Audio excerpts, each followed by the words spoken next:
पावन कुख गुरु रामदास महाराज सोढ़ी सुल्तान उन्हां दे पावन घर दे अंदर गुरु अर्जन साहब महाराज जी का पावन प्रकाश होता है। गुरु रामदास महाराज जिन्हां दी सिफत गुरबाणी अंदर भट्ट साहबान ने, भाई गुरदास जी ने अपनी वारां दे अंदर, भाई नंदलाल जी ने अपनी रचनावां दे अंदर, ते बाबा सत्ता बलवंडा जी ने अपनी रामगढ़ी की वार अंदर की है, जिस अंदर उन्होंने इस गल का जिक्र किया सी कि पूरी हुई करामात आप सिरजनहारे तारिया, धन धन रामदास गुर जिन सिरिया तिने सवारिया। गुरु रामदास महाराज तू धन है, तेरे वर्गा बड़ा बहुत धनता के योग संसार ते कोई दूजा नहीं, तेरे वर्गा महान संसार ते कोई दूजा नहीं। जदों आपां गुरु रामदास महाराज माता भानी जी के व्यक्तित्व वाल झात मारते हैं ना, उन्हां दे निजी जीवन वाले माता भानी जी बारे इतिहासकारां ने अपने इतिहासिक ग्रंथां अंदर जिक्र किया है। उन्हां दा नाम भानी क्या ही इस करके सी क्योंकि वो भाने दे विच रहण दे विच बड़े परपक्क ते अटल सन। उन्होंने भाने को मन्निया। लतीफ कहता है कि बीबी माता भानी जी उन्हां दा पहला नाम मोहनी सी, पर उन्होंने गुरु अमरदास महाराज के चरणों में रह के चाहे पिता ने, पर अपने पिता तो बाद उन्होंने गुरु जान के उन्होंने इन्नी अटुट सेवा की है। उन्होंने भाने को इन्ना मिठा करके मन्निया है कि सतगुरु ने उन्होंने नाम मोहनी तो भानी पा दिता। भानी तो पावे जिहड़ी भाने में रहने वाली है। तो जो गुरु रामदास महाराज का जीवन पढ़ोगे ना, संक्षेप में संगत जी अर्ज करा, चूना मंडी लाहौर उस मालिक का अवतार होया, उस मालिक का प्रकाश होता है। चूना मंडी लाहौर अंदर प्रकाश होया, वक्त गुजरिया है, वो आंकड़ा अजे बड़ी छोटी है कि पिता हरदास जी इस संसार को चलाना करके कुछ वक्त गुजरिया, माता जी इस संसार को सदीव समय लिए छड़ के चले गए। इतिहासकार कहते हैं बचपन का नाम जेठा है ते मालिक यतीम हो गए। उस मालिक की बात पुछण वाला कोई नहीं। ते फिर की होया, नानी जी जो बचपन दे विच वेख्या चाचे ताए कोई हाथ नहीं फड़ते, इन्हां दी बात नहीं पुछदे, इन्हां दी संभाल नहीं करते, तां कहंदे अपने नानके नगर बासर के बिल्ला अमृतसर विखे लैके आ गए।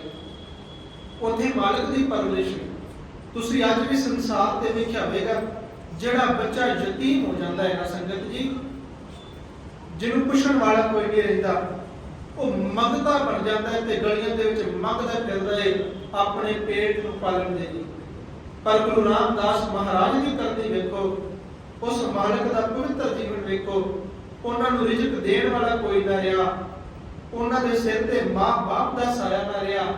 इहदे बावजूद मालिक नानी घुंगणियां वट के दिंदी है, वो मालिक हाथ विच लैंदे ने, वेच के आउंदे ने, ते जो मालिक वेच के पैसा वट के लिआउंदे ने, जिथे मालिक अपना ढिड पालदे ने, परिवार दा पालदे ने, उत्थे जे कोई लोड़वंद आउंदा है ते मालिक उहदा ढिड भी पाल दिंदा है। दाते वाले जिहड़े गुण सन, जिहड़ा देह वाला सुभाਅ सी, वो गुरु रामदास महाराज की जिंदगी विच बचपन होई सी।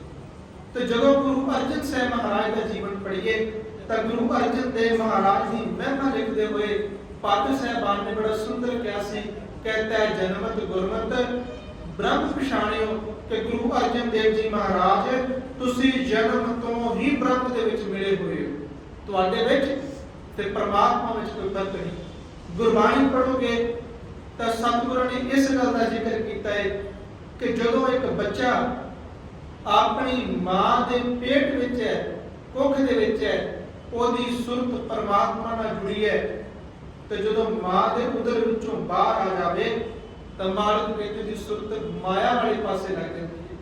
विचों गर्भे निकल आया खसम विसार दुनी चतलाया, पर भट्ट साहबान कहते मेरे मालिक जी जिथे तुसी मां के उदर दे विच उस परम पिता परमात्मा नाल सुरत जोड़ी, जो इस संसार अंदर भी आए, एक अलौकिक घटना सी कि मेरे मालिका तेरी सुरत परमात्मा ਨਾਲ जुड़ी रही, तू परमात्मा ਨੂੰ जन्म ਲੈ ਕੇ भी नहीं विसारे। गुरु अर्जन देव महाराज इतिहासकार कहते ने मालिक का जन्म गोविंदवाल साहब की धरती ते होता है। 11 साल अपनी जिंदगी के ਜਿਹੜੇ ਮੁੱਢਲੇ ਸਨ गुरु अमरदास महाराज ने चरणों में रह के गुजारे। बचपन की बड़ी सुंदर घटना है कि गुरु अर्जन देव जी महाराज अपने घर के अंदर खेड रहे ने ते खेडन वास्ते मां ने की कीता है, खित्तू बना के दिता है, जिन्हों ਅਸੀਂ ਬਾਲ ਜਾਂ ਗੇंद कह ਦਿੰਦੇ ਆ, बॉल। पहले ਸਮਿਆਂ ਵਿੱਚ ਲੀਰਾਂ ਤੇ ਪਾਟੇ ਪੁਰਾਣੇ ਜਿਹੜੇ ਕੱਪੜੇ ਸਨ ਉਹਨਾਂ ਦੀਆਂ ਟਾਕੀਆਂ ਇਕੱਠੀਆਂ ਕਰਕੇ ਖਿੱਦੋ ਬਣਾ ਦਿਆ ਕਰਦੇ ਸੀ। ਉਹ ਖਿੱਦੋ ਬਣਾਇਆ ਹੈ ਬੱਚੇ ਦੇ ਖੇਡਣ ਦੇ ਲਈ। ਗੁਰੂ ਅਰਜਨ ਦੇਵ ਮਹਾਰਾਜ ਉਸ ਖਿੱਦੋ ਨੂੰ ਲੈ ਕੇ ਖੇਡ ਰਹੇ ਨੇ। ਖੇਡਦੇ ਖੇਡਦੇ ਉਹ ਜਿਹੜਾ ਖਿੱਦੋ ਹੈ ਉਸ ਕਮਰੇ ਅੰਦਰ ਚਲਾ ਗਿਆ, ਜਿਸ ਕਮਰੇ ਅੰਦਰ ਧੰਨ ਗੁਰੂ ਅਮਰਦਾਸ ਮਹਾਰਾਜ ਜੀ ਵਿਸ਼ਰਾਮ ਕਰ ਰਹੇ। ਇਤਿਹਾਸਕਾਰ ਕਹਿੰਦੇ ਨੇ गुरु अर्जन साहब महाराज रिड़ते रिड़ते उस खिद्दों को फड़न दे लई गुरु अमरदास महाराज के कमरे अंदर चले गए ते खिद्दों को फड़िया ते बचपने का वक्त सी। उस मालिक ने गोडियां ते भार होके अपने दोवें हत्थां दे नाल जिस पलंगे ते गुरु अमरदास महाराज विश्राम करते ने उस पलंगे नूं हिलाया। गुरु अमरदास महाराज की जाग खुली तो मालिक के मुख दे विचों बचन निकले कि केड़ा पुरख है वड्डा भारी जिस साडी मंजी हलाई सारी। मालिक कहते केड़ा वड्डा पुरख है जिन्हें साडी मंजी नूं हिला दिता। वैसे गुरु अमरदास महाराज की सिफत अंदर पाई सत्ता ते बलवंडा जी ने कहा सी कि चखड़ वाव ना डोले पर्वत मेरान, मेरान तो पावे मेरू पर्वत। मेरू पर्वत जिन्हों असीं हिमालय पर्वत भी कह दिंदे हैं, जिस विच संसार की विश्व की सब तो उच्ची चोटी जिन्हों असीं माउंट एवरेस्ट कह दिंदे हैं वो स्थित है। पग साहिबान पाई सत्ता बलवंडा जी कहते गुरु अमरदास महाराज तुसीं इस मेरू हिमालय पर्वत दे समाणो, जिन्ने मर्जी तूफान ते झक्खड़ चुल जाण, जिवें हिमालय पर्वत का कोई बिगड़दा नहीं, जिवें वो पर्वत हिलदा नहीं। मेरे मालिक जी संसार दर जिन्नियां मर्जी विरोधी ताकतां उठ पैण पर तेरा वाल भी विंगा नहीं कर सकदियां। तू महान है, तू वड्डा है, तेरे वर्गा वड्डा ते महान होर कोई दूजा नहीं। उस मालिक दे मुख अंदरों अज सहज सुभाए बोल निकले कि केड़ा वड्डा भारी पुरख आया है जिन्हें साडी मंजी नूं हिला दिता।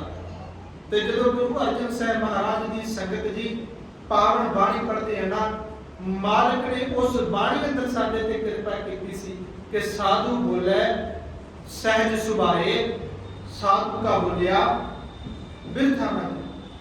जेड़ा साधु परमात्मा दे रंग विच रंगिया है वो सहज सुभाव ही अपने मुख चों बचन करदा है। पर मालिक कहंदे सहज सुभाव परमात्मा दे रंग विच रंगिया होया साधु जदों बोलदा है तां मालिक कहंदे ओहदा बोलिया कदी बिरथा नहीं है। गुरु अमरदास महाराज ने असीस दी। मत भांडी जी आ गए आन के कहते कि तुहाडा ये दोता ये शैतान हो गया, हुण शरारतां कर लग पिया है। तां फिर गुरु अमरदास महाराज के मुख चों बचन निकले ये दोता शैतान नहीं, ये दोता असल विच बाणी का बोध था। ये बाणी का बोध है, जिन्ना महान बाणी का जहाज एक पुत्र तेरा सिरजेगा पानिए संसार अंदर दा सानी होर कोई दूजा नहीं, होर इहदा कोई मुकाबला नहीं कर सकेगा। एक घटना इतिहास विच होर बड़ी सुंदर आई। इतिहासकार कहते ने गोविंदवाल साहब की पावन धरती ते लंगर दे विच गुरु अमरदास महाराज जी प्रसादा छक रहे ने ते प्रसादा महाराज छक रहे ने ओगरे दा। ओगरे तो भाव कहते ने कि 7 तरह का जिहदे विच अनाज है पर ਉਹਦੇ ਵਿੱਚ ਕਿਸੇ ਪ੍ਰਕਾਰ ਦਾ ਲੂਣ ਤੇ ਹੋਰ ਕੋਈ ਮਸਾਲਾ ਨਹੀਂ ਪਾਇਆ ਜਾਂਦਾ। ਉਹ ਕੇਵਲ 7 ਤਰ੍ਹਾਂ ਦਾ ਅਨਾਜ ਉਹਨੂੰ ਉਬਾਲਿਆ ਜਾਂਦਾ ਹੈ। ਐਵੇਂ ਦਾ ਸਾਦਾ ਭੋਜਨ ਗੁਰੂ ਅਮਰਦਾਸ ਮਹਾਰਾਜ ਕਰਦੇ ਤੇ ਗੁਰੂ ਅਰਜਨ ਦੇਵ ਮਹਾਰਾਜ ਰਿੜਦੇ ਰਿੜਦੇ ਲੰਗਰ ਵਿੱਚ ਚਲੇ ਗਏ। ਲੰਗਰ ਦੇ ਵਿੱਚ ਜਾ ਕੇ ਮਾਲਕ ਗੁਰੂ ਅਮਰਦਾਸ ਮਹਾਰਾਜ ਦੇ ਥਾਲ ਵਿੱਚ ਹੱਥ ਪਾਇਆ। ਥਾਲ ਵਿੱਚ ਭੋਜਨ ਨੂੰ ਫੜਦੇ ਨੇ, ਥੋੜਾ ਇੱਧਰ ਸੱਜੇ ਖਿਲਾ ਦਿੰਦੇ ਨੇ, ਥੋੜਾ ਖੱਬੇ ਖਿਲਾ ਦਿੰਦੇ ਨੇ। ਸੇਵਾਦਾਰ ਹੁੰਦਾ ਏ, ਗੁਰੂ ਅਰਜਨ ਸਾਹਿਬ ਮਹਾਰਾਜ ਨੂੰ ਚੁੱਕ ਲੈਂਦਾ ਏ ਤੇ ਚੁੱਕ ਕੇ ਬਾਹਰ ਬਰਾਂਡੇ ਵਿੱਚ ਛੱਡ ਦਿੰਦਾ ਏ। ਕੁਝ ਸਮੇਂ ਬਾਅਦ ਗੁਰੂ ਅਰਜਨ ਸਾਹਿਬ ਮਹਾਰਾਜ ਰਿੜਦੇ ਰਿੜਦੇ ਫਿਰ ਗੁਰੂ ਅਮਰਦਾਸ ਮਹਾਰਾਜ ਦੇ ਕੋਲ ਆ ਜਾਂਦੇ ਨੇ। ਆਣ ਕੇ ਥਾਲ ਨੂੰ ਹੱਥ ਪਾਉਂਦੇ ਨੇ ਤੇ ਜਦੋਂ ਥਾਲ ਨੂੰ ਹੱਥ ਪਾਇਆ, ਸੇਵਾਦਾਰ ਫਿਰ ਚੱਲ ਕੇ ਆਉਂਦਾ ਏ ਕਿ ਮੈਂ ਚੁੱਕ ਕੇ ਬਾਹਰ ਛੱਡ ਕੇ ਆਉਂਦਾ ਹਾਂ।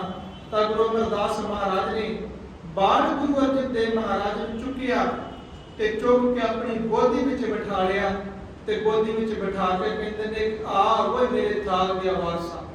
ਇਹ ਮਾਲਕ ਦੀ ਅਸੀਸ ਸੀ।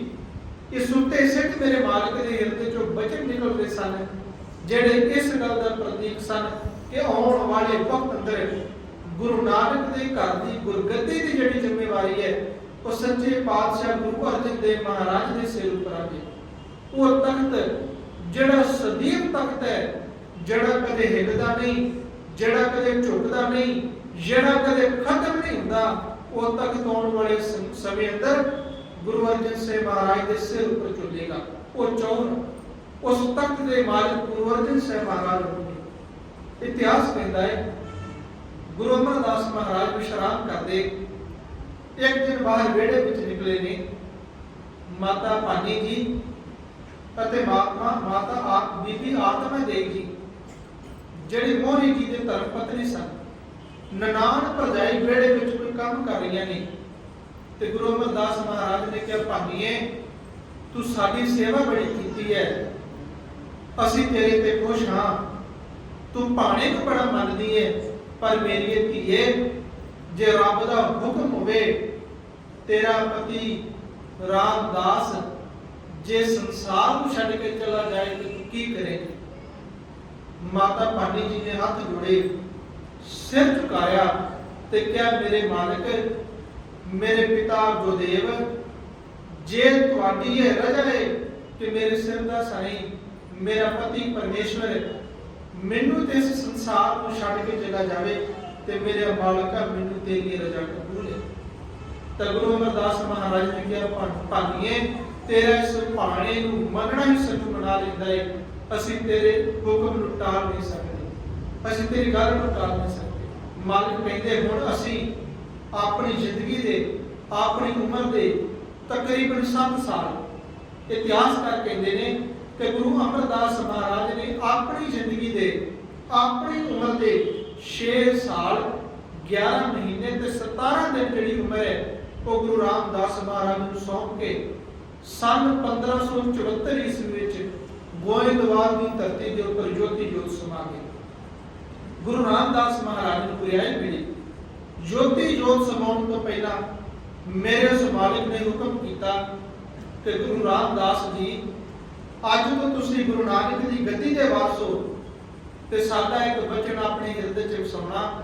ਅੱਜ ਤੋਂ ਤੁਸੀਂ ਰਾਮਦਾਸਪੁਰ ਜਾਣਾ, ਉਸ ਧਰਤੀ ਤੇ ਜਾ ਕੇ ਗੁਰੂ ਨਾਨਕ ਦੇ ਪੰਥ ਦਾ ਪ੍ਰਚਾਰ ਕਰਨਾ, ਇੱਕ ਨਵਾਂ ਨਗਰ ਵਸਾਉਣਾ।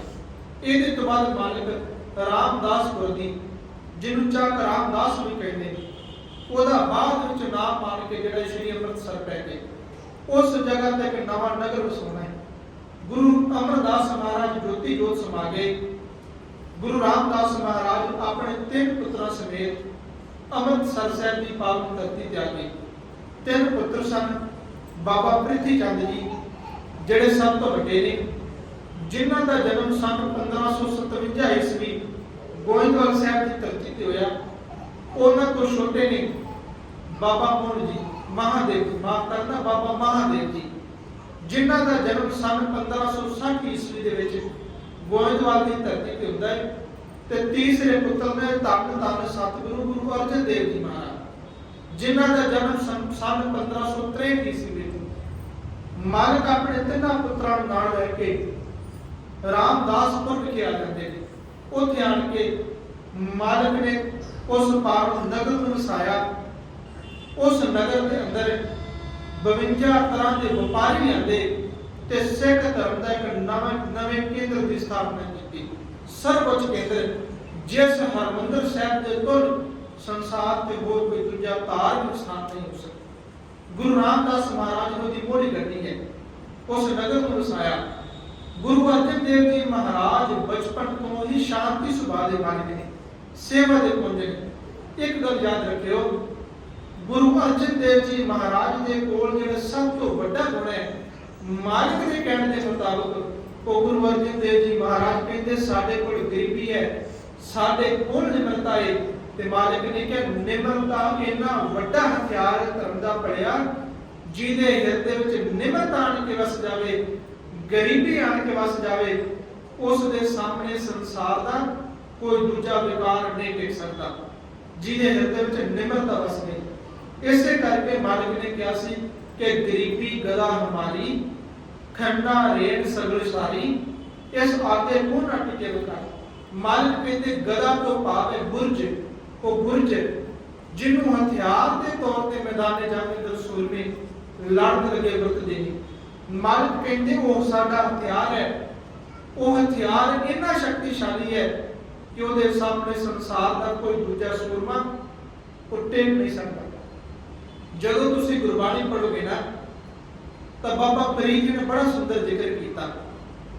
ਆਪਣੇ ਸ਼ਲੋਕਾਂ ਅੰਦਰ ਪਹਿਲਾਂ ਸਵਾਲ ਕਰਦੇ ਨੇ, ਕਹਿੰਦੇ ਕਿ ਫਰੀਦਾ ਕਵਣ ਸੋ ਅੱਖਰ, ਕਵਣ ਗੁਣ, ਕਵਣ ਸੋ ਮਣੀਆਂ ਮੰਤ, ਕਵਣ ਸੋ ਵੇਸੋ ਹਉ ਕਰੀ, ਜੇ ਤਵਸਿਆ ਕੇ ਕਰ। ਉਹ ਕਹਿੰਦੇ ਕਿਹੜਾ ਅੱਖਰ ਹੈ, ਉਹ ਕਿਹੜਾ ਮੰਤਰ ਹੈ, ਉਹ ਕਿਹੜਾ ਗੁਣ ਹੈ ਜਿਹਨੂੰ ਧਾਰਨ ਕਰਨ ਦੇ ਨਾਲ ਜਿਹੜਾ ਸ੍ਰਿਸ਼ਟੀ ਨੂੰ ਸਿਰਜਣਹਾਰ ਪਰਮਾਤਮਾ ਸਾਡੇ ਸਿਰ ਦਾ ਸਾਈਂ ਹੈ, ਮੇਰੇ ਹਿਰਦੇ ਵਿੱਚ ਆਣ ਕੇ ਵਸਦਾ। ਤਾਂ ਬਾਬਾ ਫਰੀਦ ਜੀ ਨੇ ਕਿਹਾ ਸੀ ਨਿਮਣ ਸੋ ਅੱਖਰ, ਖਾਵਣ ਗੁਣ, ਜਿਹਬਾ ਬਣੀਆਂ ਮੰਤ, ਇਹ ਤ੍ਰੈ ਭੈਣੇ ਵੇਸ ਕਰ, ਤਾਮਸ ਆਵੀ ਕੰਨ। ਬਾਬਾ ਫਰੀਦ ਜੀ ਕਹਿੰਦੇ ਪਹਿਲਾ ਗੁਣ ਹੈ ਨਿਉ ਜਾਣਾ, ਝੁਕ ਜਾਣਾ, ਹਿਰਦੇ ਵਿੱਚ ਨਿਮਰਤਾ ਧਾਰਨ ਕਰਨੀ। ਦੂਜਾ ਗੁਣ ਖਾਵਣ ਤੋਂ ਭਾਵ ਹੈ ਸਹਾਰ ਦੇਣਾ। ਜੇ ਤੂੰ ਸਹਾਰ ਸਕੇ, ਉਸ ਪਰਮਾਤਮਾ ਦੇ ਭਾਣੇ ਨੂੰ ਮੰਨ ਸਕੇ ਭਲਿਆ, ਤੇ ਕਹਿੰਦੇ ਫਿਰ ਜਿਹਬਾ ਬਣੀਆਂ ਮੰਤ, ਉਹਦੇ ਭਾਣੇ ਨੂੰ ਮੰਨ ਕੇ, ਉਹਦੇ ਹੁਕਮ ਨੂੰ ਮੰਨ ਕੇ, ਤੇ ਕਹਿੰਦੇ ਕਿ ਆਪਣੀ ਰਸਨਾ ਦੇ ਨਾਲ ਉਹਦੇ ਨਾਮ ਨੂੰ ਜਪਣਾ ਸ਼ੁਰੂ ਕਰ ਦੇਵੇ, ਤੇ ਪੜਿਆ ਤੇਰੇ ਹਿਰਦੇ ਵਿੱਚ ਆਣ ਕੇ ਪਰਮਾਤਮਾ ਵਸ ਜਾਵੇਗਾ, ਰੱਬ ਇਦਾਂ ਮਿਲੇਗਾ। ਤਾਂ ਫਿਰ ਬਾਬਾ ਫਰੀਦ ਜੀ ਨੇ ਕਿਹਾ ਸੀ ਤਾਣ ਹੁੰਦੇ ਹੋਏ ਨਿਤਾਣਾ, ਮਾਣ ਹੁੰਦੇ ਹੋਏ ਨਿਮਾਣਾ, ਅਣ ਹੁੰਦੇ ਆਪ ਵੰਡਾਏ, ਉਹ ਐਸਾ ਭਗਤ ਸਦਾਈ। ਕਹਿੰਦੇ ਕੋਈ ਅਜਿਹਾ ਸੰਸਾਰ ਤੇ ਭਗਤ ਲੱਭਣਾ ਬੜਾ ਔਖਾ ਹੈ ਜਿਹਦੇ ਕੋਲ ਤਾਣ ਤੇ ਹੈ, ਪਰ ਤਾਣ ਹੋਣ ਦੇ ਬਾਵਜੂਦ ਵੀ ਨਿਤਾਣਾ ਰਹੀ। ਭਾਵ ਉਹਦੀਆਂ ਬਾਹਾਂ 'ਚ ਬਲ ਬੜਾਏ, ਸ਼ਕਤੀ ਬੜੀ ਹੈ, ਜ਼ੋਰ ਬੜਾਏ, ਪਰ ਜ਼ੋਰ ਦੇ ਬਾਵਜੂਦ ਵੀ ਜ਼ੋਰ ਦਾ ਹੰਕਾਰ ਨਾ ਕਰੇ। ਜਿਹਦੇ ਪ੍ਰਥਾਏ ਮਾਲਕ ਨੇ ਕਿਹਾ ਸੀ ਕਿ ਸੁਖੀ ਬਸੇ ਮਸਕੀਨੀਆਂ, ਆਪ ਨਿਵਾਰ ਤਲੇ, ਬੜੇ ਬੜੇ ਅਹੰਕਾਰੀਆ, ਨਾਨਕ ਗਰਭ ਗਲੇ। ਮਾਲਕ ਕਹਿੰਦੇ ਸੰਸਾਰ ਵਿੱਚ ਸੁਖੀ ਉਹ ਵਸਦਾ ਹੈ ਜਿਨੇ ਹਿਰਦੇ ਵਿੱਚ ਮਸਕੀਨੀ, ਕਹਿਣ ਤੋਂ ਭਾਵ ਹੈ ਨਿਮਰਤਾ ਨੂੰ ਧਾਰਨ ਕਰ ਲਿਆ। ਹੰਕਾਰੀ ਸੰਸਾਰ ਤੇ ਕਿੰਨਾ ਵੀ ਵੱਡਾ ਕਿਉਂ ਨਾ ਹੋਵੇ, ਉਹ ਸੰਸਾਰ ਤੇ ਗੜ ਜਾਵੇਗਾ, ਮੁੱਕ ਜਾਵੇਗਾ, ਉਹ ਸਦਾ ਨਹੀਂ ਰਹਿ ਸਕਦਾ, ਸਦਾ ਨਹੀਂ ਰਹਿਣਾ। ਜਿਸ ਪ੍ਰਥਾਏ ਭਗਤ ਕਬੀਰ ਜੀ ਕਹਿੰਦੇ ਸਨ ਕਿ ਲੰਕਾ ਗੜ ਸੋਨੇ का ਪਿਆ, ਮੂਰਖ ਰਾਵਣ ਕਿਆ ਲਗੇ। ਜਿਸ ਰਾਵਣ ਦੇ ਕੋਲ ਸੋਨੇ ਦੀ ਲੰਕਾ ਸੀ, ਜਿਸ ਰਾਵਣ ਦੇ ਕੋਲ ਸਾਡੇ ਇਤਿਹਾਸਕ ਗ੍ਰੰਥ ਕਹਿੰਦੇ ਨੇ ਕਿ 1 ਲੱਖ ਪੂਤ, 1.25 ਲੱਖ ਨਾਤੀ, ਤੇ ਰਾਵਣ ਕਰ ਦਿਆ ਨਾ। ਜਿਸ ਰਾਵਣ ਦਾ 1 ਲੱਖ ਪੁੱਤਰ ਹੈ, 1 ਲੱਖ ਪੁੱਤ ਹੈ, 1.25 ਲੱਖ ਪੁੱਤਰ ਹੈ, ਉਸ ਰਾਵਣ ਦੇ ਘਰ ਵਿੱਚ ਦੀਵਾ ਜਗਾਉਣ ਵਾਲਾ ਵੀ ਕੋਈ। ਤਾਂ ਮਾਲਕ ਕਹਿੰਦੇ ਹੰਕਾਰ ਕਿਹੜੀ ਕਰਦਾ। ਗੁਰੂ ਅਰਜਨ ਸਾਹਿਬ ਮਹਾਰਾਜ ਦੇ ਕੋਲ ਨਿਮਰਤਾ ਹੈ। ਬਾਬਾ ਫਰੀਦ ਜੀ ਕਹਿੰਦੇ ਤਾਣ ਹੁੰਦੇ ਹੋਏ ਨਿਤਾਣਾ, ਮਾਣ ਹੁੰਦੇ ਹੋਏ ਨਿਮਾਣਾ। ਵੈਸੇ ਜਿਹੜੀ ਘਟਨਾ ਯਾਦ ਆ ਰਹੀ ਹੈ ਨਾ, ਇਤਿਹਾਸ ਵਿੱਚ ਅੱਗੇ ਚੱਲ ਗਈ ਹੈ, ਪਰ ਮੈਂ ਆਪ ਜੀ ਨਾਲ ਸਾਂਝੀ ਜ਼ਰੂਰ ਕਰਾਂ ਕਿਉਂਕਿ ਵਕਤ ਇਹਨਾਂ ਨਹੀਂ। ਗੁਰੂ ਤੇਗ ਬਹਾਦਰ ਮਹਾਰਾਜ ਜੀ ਦੇ ਜੀਵਨ ਦੇ ਨਾਲ ਜੁੜਦਾ। ਇਤਿਹਾਸਕਾਰ ਕਹਿੰਦੇ ਨੇ ਕਿ ਜਦੋਂ ਗੁਰੂ ਰਾਮਦਾਸ ਮਹਾਰਾਜ ਜੋਤੀ ਜੋਤ ਸਮਾਏ ਸਨ 1581 ਈਸਵੀ ਦੇ ਵਿੱਚ, ਜਿਹੜੀ ਬੁਰਾਈ ਦੀ ਪੱਗ ਹੈ ਉਹ ਗੁਰੂ ਅਰਜਨ ਦੇਵ ਮਹਾਰਾਜ ਨੂੰ ਦੇ ਦਿੱਤੀ ਗਈ। ਤੇ ਜਿਹੜੀ ਸੰਸਾਰ ਦੇ ਕਾਰ ਵਿਹਾਰ ਦੀ ਪੱਗ ਹੈ ਉਹ ਬਾਬਾ ਪ੍ਰਿਥੀ ਚੰਦ ਨੂੰ ਦੇ ਦਿੱਤੀ ਗਈ।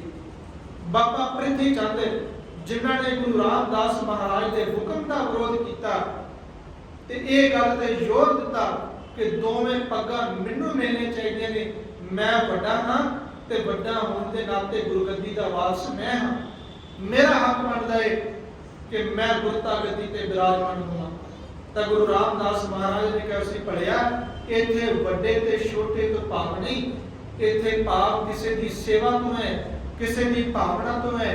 ਇੱਥੇ ਤੇ ਇਹ ਗੱਲ ਮੈਨੇ ਰੱਖਦੀ ਹੈ, ਇੱਥੇ ਇਸ ਗੱਲ ਦਾ ਮੁੱਲ ਹੈ ਕਿ ਵਾਹਿਗੁਰੂ ਪਰਮਾਤਮਾ ਕਿਸ ਉੱਤੇ ਟੁੱਟ ਕੇ ਉਹਨੂੰ ਗੁਰਤਾ ਦੀ ਦਾਤ ਬਖਸ਼ ਦਿੰਦਾ ਹੈ। ਪਰਮਾਤਮਾ ਰਿਝਿਆ ਸਾਡੇ ਪੁੱਤਰ ਗੁਰੂ ਅਰਜਨ ਤੇ ਪੜਿਆ ਫਿਰ ਤੈਨੂੰ ਗੁਰਗੱਦੀ ਕਿਵੇਂ ਮਿਲ ਜਾਏ। ਤੇਰੇ ਅੰਦਰ ਪਰਾਇਆ ਸਾੜਾ ਹੈ, ਤੇਰੇ ਅੰਦਰ ਮਾਇਆ ਦੀ ਪ੍ਰੀਤ ਹੈ, ਤੈਨੂੰ ਸੰਸਾਰ ਦੀ ਪੱਗ ਮਿਲ ਗਈ ਹੈ, ਤੂੰ ਦੌਲਤ ਇਕੱਠੀ ਕਰਦਾ, ਬੇਸ਼ੁਮਾਰ ਜੋੜਦਾ, ਪਰ ਮੇਰੇ ਪੁੱਤਰਾ ਇੱਕ ਗੱਲ ਯਾਦ ਰੱਖੀ, ਧਰਮ ਜੋੜਨ ਵਾਲਾ ਹਿਰਦਾ ਜੇ ਰੱਬ ਨੇ ਕਿਸੇ ਨੂੰ ਬਖਸ਼ਿਆ ਤੇ ਗੁਰੂ ਅਰਜਨ ਦੇਵ ਮਹਾਰਾਜ ਦਾ ਇਹ ਗੁਰਗੱਦੀ ਗੁਰੂ ਅਰਜਨ ਤੋਂ ਬਿਨਾਂ ਕਿਸੇ ਕੋ ਜਾ ਹੀ ਨਹੀਂ ਸਕਦੀ। ਇਹ ਉਹਨਾਂ ਨੂੰ ਮਿਲੀ ਗੁਰਗੱਦੀ ਦੀ ਦਾਤ ਗੁਰੂ ਅਰਜਨ ਸਾਹਿਬ ਮਹਾਰਾਜ ਨੂੰ ਮਿਲੀ। ਉਹ ਸਤਿਗੁਰੂ ਗੁਰਗੱਦੀ ਤੇ ਬਿਰਾਜਮਾਨ ਹੋਏ। ਬਾਬਾ ਪ੍ਰਿਥੀ ਚੰਦ ਨੇ ਵਿਰੋਧ ਕੀਤਾ ਤੇ ਮਾਲਕ ਦੀ ਨਿਮਰਤਾ ਸਾਹਿਬ ਨੇ ਹੱਥ ਜੋੜ ਕੇ ਕਿਹਾ ਜੇ ਸਾਡਾ ਵੱਡਾ ਭਰਾ ਜਿੱਤ ਕਰਦਾ ਹੈ ਅਸੀਂ ਗੁਰਿਆਈ ਦੀ ਪੱਗ ਨੂੰ ਦੇਣ ਨੂੰ ਤਿਆਰ ਹਾਂ। ਪਰ ਬਾਬਾ ਬੁੱਢਾ ਜੀ ਹੋਰ ਗੁਰੂ ਕੇ ਮੋਹਤਵਾਰ ਸਿੱਖ ਉਹਨਾਂ ਨੇ ਅਜਿਹਾ ਨਹੀਂ ਹੋਣ ਦਿੱਤਾ। ਗੁਰੂ ਅਰਜਨ ਸਾਹਿਬ ਮਹਾਰਾਜ ਅੱਜ ਤੋਂ ਬਾਅਦ ਇਤਿਹਾਸਕਾਰ ਕਹਿੰਦੇ ਨੇ ਰੋਤ ਰਾਜ ਨੂੰ ਕੋਠਾ ਸਾਹਿਬ ਵਿਖੇ ਵਿਸ਼ਰਾਮ ਕਰਦੇ। ਕੋਠਾ ਸਾਹਿਬ ਇੱਕ ਛੋਟਾ ਜਿਹਾ ਕਮਰਾ, ਸੰਗਤ ਜੀ ਤੁਸੀਂ ਜਾਣਦੇ ਹੋਵੋਗੇ, ਜਿਨ੍ਹਾਂ ਨੇ ਸ਼੍ਰੀ ਅੰਮ੍ਰਿਤਸਰ ਸਾਹਿਬ ਦੀ ਧਰਤੀ ਤੇ ਹਰਮੰਦਰ ਸਾਹਿਬ ਦੇ ਸਾਹਮਣੇ ਅਕਾਲ ਤਖਤ ਸਾਹਿਬ ਦੇ ਦਰਸ਼ਨ ਕੀਤੇ ਨੇ।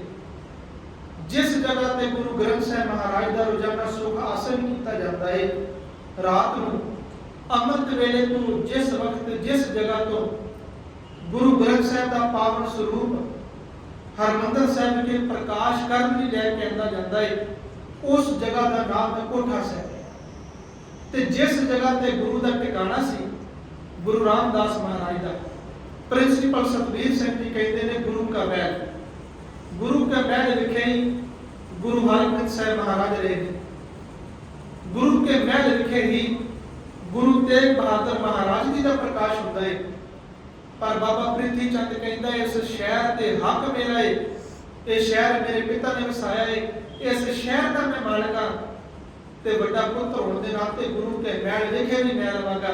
ਤੇ ਗੁਰੂ ਅਰਜਨ ਸਾਹਿਬ ਮਹਾਰਾਜ ਨੇ ਕਿਹਾ ਭਰਾ ਜੀ ਤੁਹਾਨੂੰ ਮੁਬਾਰਕ ਹੈ, ਤੁਸੀਂ ਸਾਰਾ ਸ਼ਹਿਰ ਰੱਖ ਲਓ, ਮੈਨੂੰ ਮੇਰੇ ਗੁਰੂ ਪਿਤਾ ਦਾ ਪਿਆਰ ਚਾਹੀਦਾ ਹੈ, ਰੱਬ ਦਾ ਨਾਮ ਚਾਹੀਦਾ ਹੈ, ਉਹਦੇ ਬਿਨਾ ਹੋਰ ਕੋਈ ਦੂਜੀ ਵਸਤੂ ਨਹੀਂ, ਸਭ ਵਸਤੂਆਂ ਨਾਲ ਪਿਆਰ ਨਹੀਂ। ਮਾਲਕ ਕੋਠਾ ਸਾਹਿਬ ਉਸ ਇੱਕ ਕਮਰੇ ਦੇ ਵਿੱਚ ਜ਼ਮੀਨ ਦੇ ਉੱਪਰ ਲੇਟਦੇ।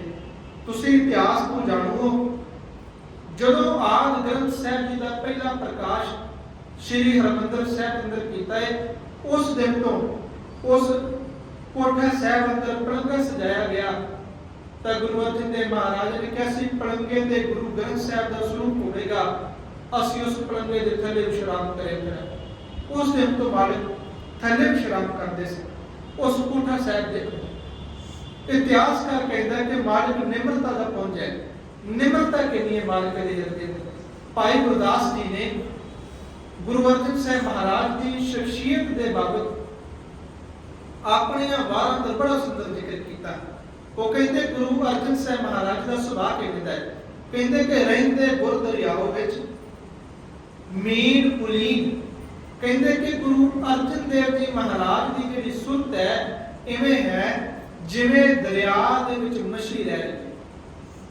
ਜਿਵੇਂ ਦਰਿਆ ਦਾ ਪਾਣੀ ਬੜਾ ਠੰਡਾ ਹੈ ਜੀ, ਬੜਾ ਸੀਤਲ ਹੈ, ਉਹ ਨਿਮਰਤਾ ਦਾ ਪ੍ਰਤੀਕ ਹੈ ਤੇ ਮੱਛੀ ਉਸ ਦਰਿਆ ਦੇ ਪਾਣੀ ਅੰਦਰ ਜ਼ਿੰਦਗੀ ਬਤੀਤ ਕਰਦੀ ਹੈ। ਤਾਂ ਗੁਰੂ ਭਾਈ ਗੁਰਦਾਸ ਜੀ ਕਹਿੰਦੇ ਗੁਰੂ ਅਰਜਨ ਦੇਵ ਜੀ ਮਹਾਰਾਜ ਗੁਰਬਾਣੀ ਪੜ੍ਹੀ ਤਾਂ ਮਾਲਿਕ ਨੇ ਕਿਹਾ ਸੀ ਤੂੰ ਦਰਿਆਓ ਦਾਨਾ ਬੀਨਾ ਮੈਂ ਮਛਲੀ ਕੈਸੇ ਅੰਤਰ ਹਾਂ। ਵਾਹਿਗੁਰੂ ਪਰਮਾਤਮਾ ਤੂੰ ਦਰਿਆਏ ਤੇ ਦਰਿਆ ਪਰਮਾਤਮਾ ਰੂਪੀ ਤੇ ਮੇਰੇ ਮਾਲਕਾ ਮੈਂ ਉਸ ਦਰਿਆ ਅੰਦਰ ਰਹਿਣ ਵਾਲੀ ਮੱਛੀ ਹਾਂ ਤੇ ਮੈਂ ਤੇਰਾ ਅੰਤ ਕਿਵੇਂ ਪਾ ਸਕਦਾ। ਗੁਰੂ ਅਰਜਨ ਸਾਹਿਬ ਮਹਾਰਾਜ ਉਸ ਪਰਮਾਤਮਾ ਰੂਪੀ ਦਰਿਆ ਵਿੱਚ ਰਹਿੰਦੇ ਨੇ। ਉਹਨਾਂ ਦੇ ਕੋਲ ਨਿਮਰਤਾ ਹੈ, ਉਹਨਾਂ ਕੋਲ ਸੀਤਲਤਾ ਹੈ, ਉਹਨਾਂ ਦੇ ਕੋਲ ਗਰੀਬੀ ਹੈ। ਉਹ ਮਾਲਕ ਨੂੰ ਕਦੇ ਜ਼ਿੰਦਗੀ ਦੇ ਅੰਦਰ ਗੁੱਸਾ ਤੇ ਕ੍ਰੋਧ ਨਹੀਂ ਆਇਆ।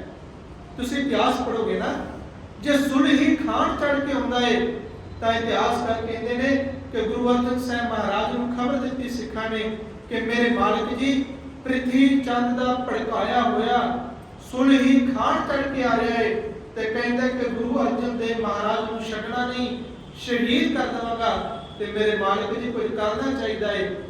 ਤਾਂ ਗੁਰੂ ਅਰਜਨ ਦੇਵ ਮਹਾਰਾਜ ਕਹਿੰਦੇ ਅਸੀਂ ਕੀ ਕਰਨਾ ਹੈ, ਕਰਨਹਾਰ ਤੇ ਕੇਵਲ ਇੱਕ ਪਰਮਾਤਮਾ ਹੈ, ਜੋ ਉਹ ਕਰੇਗਾ ਸਭ ਨੂੰ ਪ੍ਰਵਾਨ ਹੈ। ਅਸੀਂ ਉਸ ਮਾਲਕ ਦੇ ਹੁਕਮ ਤੋਂ ਪਾਸਾ ਨਹੀਂ ਵਟ ਸਕਦੇ। ਉਹ ਮਾਲਕ ਉੱਥੇ ਵੀ ਉਹਦੇ ਪਾਣੇ ਨੂੰ ਮੰਨਦਾ ਹੈ। ਤੇ ਸਿੱਖਾਂ ਨੇ ਕਿਹਾ ਮਾਲਕ ਜੀ ਕਿਵੇਂ ਦਾ ਪਾਣਾ। ਤੇ ਫਿਰ ਮਾਲਕ ਨੂੰ ਖਬਰ ਮਿਲੀ ਕਿ ਸੁਲਹੀ ਖਾਨ ਮਾਲਕ ਜੀ ਜਿਹੜਾ ਚੜ ਕੇ ਆ ਰਿਹਾ ਸੀ ਉਹ ਤੁਹਾਡੇ ਤੇ ਚੜ ਕੇ ਆਉਣ ਤੋਂ ਪਹਿਲਾਂ ਹੀ ਪੱਗ ਵਿੱਚ ਡਿੱਗ ਕੇ ਸੜ ਕੇ ਸੁਆਹ ਹੋ ਗਿਆ। ਤਾਂ ਫਿਰ ਮੇਰੇ ਮਾਲਕ ਨੇ ਗੁਰਬਾਣੀ ਅੰਦਰ ਸ਼ਬਦ ਉਚਾਰਨ ਕੀਤਾ ਸੀ ਕਿ ਸੁਲਹੀ ਤੇ नारायण रात सुलही का हाथ कहीं ना उपड़े सुलही हुआ होए ना पा।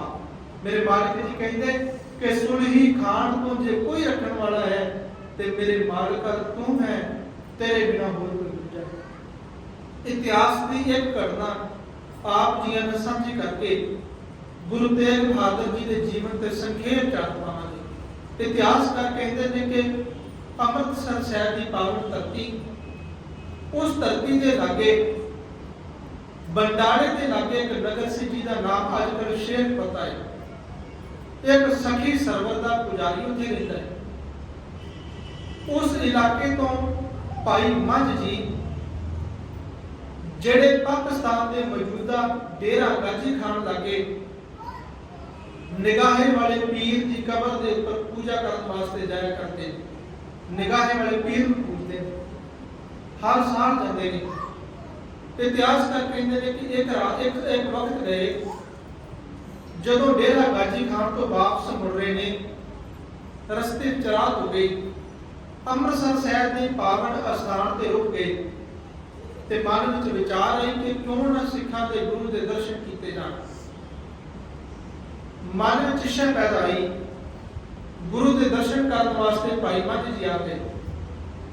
इतिहासकार कहते हैं जिस वक्त भाई मंझ जी गुरु अर्जन देव जी के दर्शन कर आए, गुरु अर्जन साहब महाराज बाहर संगत दे जोड़ियां विच बैठे संगत के जोड़े साफ कर रहे ਹਨ। गुरु छत्र दे सिंघासन दे ते चक्र दे मालिक ने जिन्हां पर कुल संसार का छत्र झुलदा है।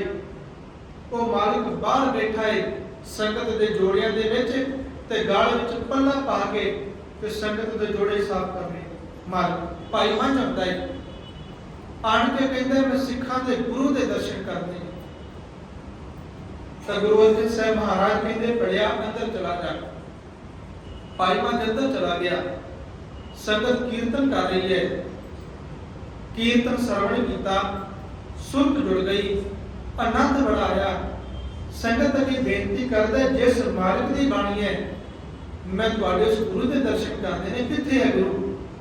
तो संगत ने जवाब दिता जिस मालिक की बाणी तू सुन रहा है, जिस बाणी नूं सुन के तेरे तपदे हिरदे नूं शांति मिल रही है, तपत माहे ठाड वरताई अनंद प्या दुख नाके। कहंदे पढ़िया वो शांति बख्शण वाली बाणी, और रूहानी बाणी सिरजनहार मेरा जिहड़ा सच्चा गुरु है वो बार संगत के जोड़े चढ़ रहे हैं।